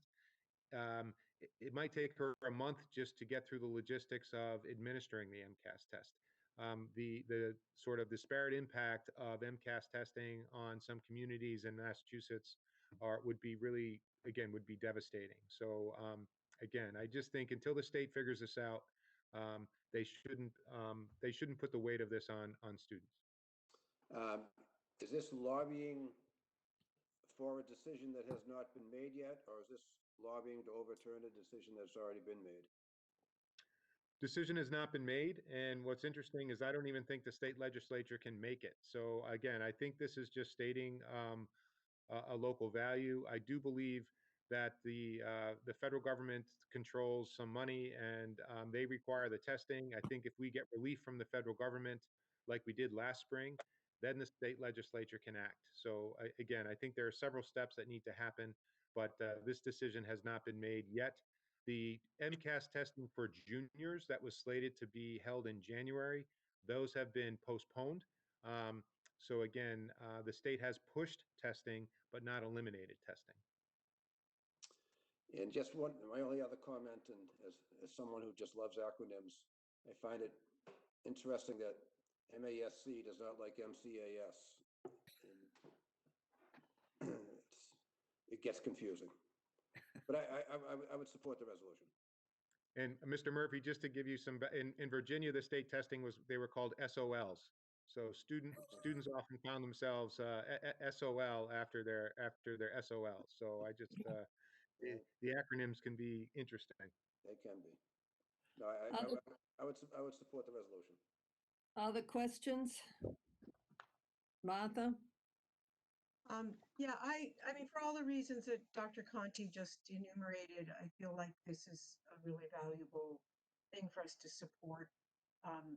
Not even sure if, it'll affect I mean, is it DESE? Is it the legislature? Who is actually going to make that decision? But somebody made that decision last year, and I think it's important that we acknowledge that things aren't all back to normal, and we're not getting enough instructional time. And if we spend some of our time preparing kids for MCAS, and even just the number of hours that it takes for kids to take MCAS. I don't know if people know, maybe Patrick, you can fill me in. I think it's about 10 to 15 hours per student of testing in the grades where they're getting tested. So I just think it's a really important thing I support and would like to see our committee support it. And I think that if we want to talk about acronyms, if most people don't even know what MCAS stands for, MCAS, because I was teaching when it came in the first year, and it stands for Massachusetts Comprehensive Assessment System. And the plan 30 years ago was for us to have a comprehensive assessment system. And yet all we ever see and all we talk about is a test. And so I'm not a big fan of MCAS in general, but I think it's important to think about the context of MCAS. Because I would like to see, I think our district does comprehensive assessments. And I would like to see the state go in that direction as well. So, thank you. Anyone else have any comments on this before I open my big mouth? No, I was going to say I support I support it as well. And like Martha said, I'm not a fan of MCAS to begin with, and I just think trying to test kids in these situations or assess them in the situation is just going to make them feel even worse about themselves if things don't come back on the positive side, or don't really represent what they know or what they've learned or what they haven't been able to learn. I just think it's not the right thing to do at this time, is to be assessing them in that way. We've got our own way of doing it, and trying to keep track of it, and I just support this. Carl, do you have anything? But I echo a lot of what everyone has said already. I think in light of what DESE passed this afternoon regarding time on learning. Devoting any additional time to testing this year is going to be taking away from our efforts there. And one part of the resolution I really like is the idea of local control. And the state has, in a lot of regards, a lot of respects, left it up to us to figure out everything else. And so I think that the determining what we want to do as far as testing this spring should be left up to us as well. Okay, so leaving it up to us would be one thing, but this really is dictating that we're not going to do it. And if I had to vote, I would test. I don't think that the kids in this jam, because of COVID and not being in school, I don't think they should be held to the rigorous rules of MCAS and having their graduation requirements depend on passing MCAS because of the difficulties even getting much time on learning. However, the sense I get from this resolution is that it's anti-MCAS, which I am not. I think Eric kind of said the same thing. He doesn't oppose testing, and I think it's important. So I have a couple of questions. I'm not sure who can answer them. Do we have any idea who has approved this so far? What communities have adopted this, or how many even? Does anyone know the answer to that? Ms. Monaco, I just know a few from colleagues I've spoken with. Again, I know Winchester has, for instance. I'm not sure of any others. I can certainly find out within our league. And I just honestly want to. I'm not sure if I'm frozen and or everyone else is, but I just want to. This resolution isn't necessarily designed for districts whose students typically pass MCAS at very high rates and high levels. And again, I just think that there's just been a disproportionate impact of this particular situation. Every difference in our communities, I think, has been amplified by the situation that we're in. So students who struggle in school are really struggling. Children who are food insecure are more food insecure. And I just think it's just a very difficult time to apply a common standard when our response has been, as Mr. Foss mentioned, so locally controlled in many ways that applying sort of a state assessment at this time just doesn't make sense. So again, Mrs. Monaco, I like having sort of standards. I don't necessarily think standardized testing is great, but I like identifying common expectations for all kids and then differentiating how we get all kids to that standard. And I do think that a community like Burlington or Winchester is opposed to MCAS. I certainly understand the power of that, but I do think where this would have more of an impact would be on students who have really struggled to access school during the pandemic. And I just think it's particularly unfair to those students. And I know my first priority are Burlington kids, and I absolutely live that. But I do feel compelled to be concerned about all students in the Commonwealth, and I just don't think this test is a fair way to treat them during this year, especially. All right, this is a resolution that the Mass Association of School Committees dreamt up. Is that right? And who actually makes the decision? I mean, we could sign on to this resolution, but who is the decision maker for what happens with MCAS? Is it DESE? I think it would be the commissioner ultimately, but again, the commissioner would need to sort of have permission to do that from the federal government in order to receive federal funds. And then I believe MCAS is a regulatory part of Massachusetts law. So I do believe the legislature would then need to empower him for a moratorium, which is what happened last spring. Is the legislature, I believe, empowered the commissioner to make that decision. So there's, again, 2 or 3 steps that need to happen. Mr. Foss, please correct me. I think this was done at the MASC. It was a plank in one of the MASC meeting that happened in the fall. Is that correct? Yeah, just about, I think, 6 or 7 weeks ago.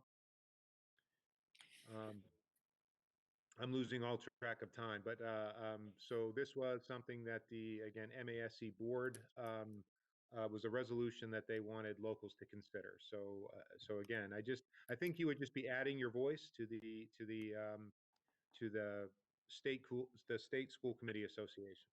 Okay, I just quickly, a couple other things. I've seen comments by union leadership.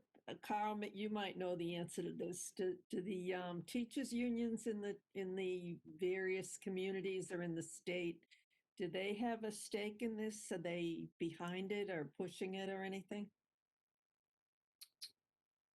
They're not involved in this particular resolution that I'm aware of,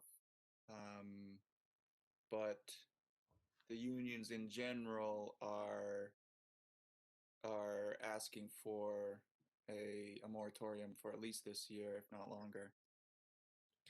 And is that because of COVID, or is it a sort of a non-support of MCAS? That I can't answer intelligently. Okay. If I comment on that? Sure. The MASC, it wasn't just the board of MASC that approved this resolution, it was the delegate assembly at their annual conference that Mr. Foss attended. And so that means the representatives from all of the school committees across the state who attended that delegate assembly did vote to support this. And I'm guessing they also were encouraging school committee members to bring them back to their school committees to get additional support from full school committees as we are considering it for this body. And the union, and just as the teachers union have a state organization, there is this state organization for school committees, and it's not doing this because the teachers unions are doing it. It's because the school committee members who participate in this school committee organization feel it's an important idea. And sometimes I believe that MASC doesn't always agree with what the teachers union agrees with, wants, and sometimes they may have similar thoughts and ideas. So that's what it is, and it's a resolution. It's stating, I think, as Dr. Conti said, it would state our values.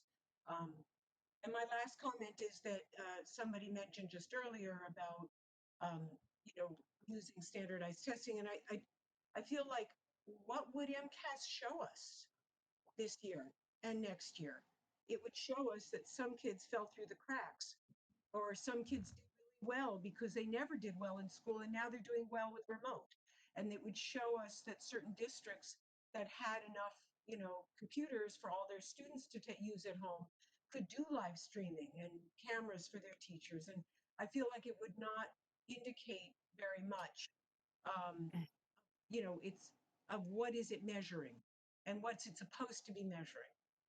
And that's why I support it. Okay, well, this is a first reading and we get to vote on this at the next meeting. And just so that I'm clear, I do not oppose the idea of not doing MCAS during this COVID situation. I would be opposed to not doing them during a normal school year. We can talk about this further before we vote at the next meeting, and we can move on. So is there anything else to come before the committee in public session? Again, Madam Chair, I just wanted to wish all the families that are celebrating Hanukkah just a happy Hanukkah. And this is our last meeting before the end of the year. I'm kind of excited to have 2020 end, but I just wanted to wish folks out there a Merry Christmas if that's how they celebrate, and a happy New Year. So our teachers, our staff, our principals have just worked incredibly hard. We've been in this situation for a really long time, and again, closing out 2020, I just didn't want to miss the opportunity again to thank them for their efforts, and hopefully we'll see things start to turn around and change in 2021, as you mentioned, with the vaccine. And the governor did mention that educators would be not the first priority, but certainly I think he was saying even the second priority for the vaccination. So I do think getting schools back open is a critical part of the fabric of all of our communities.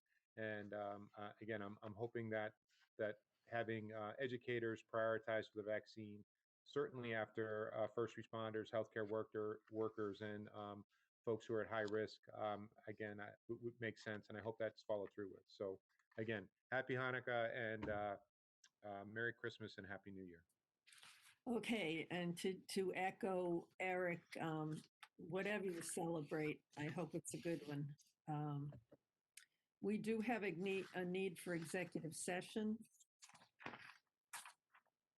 And I have to be careful to read this right, or Sharon will get upset with me.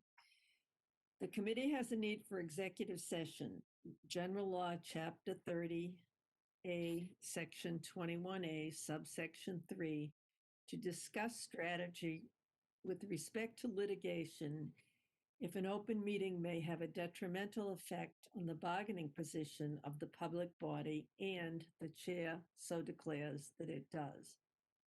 And Mass General Law, Chapter 30A, Section 21A, subsection 7, the purpose of complying with any general or special law, specifically GLC 214, Section 1B, right to privacy, and General Law C, that's Chapter 12A, Section 9. So we will return to public session only for purposes of adjournment. May I have a motion to go into executive session? So moved, Martha. Second. Who is that, Tom? Yep. It's been moved and seconded to enter executive session. Ms. Simon, Aye. Mrs. Bond, Aye. Mr. Foss, Aye. Mr. Murphy. Aye. Chairman votes aye. We're in executive session.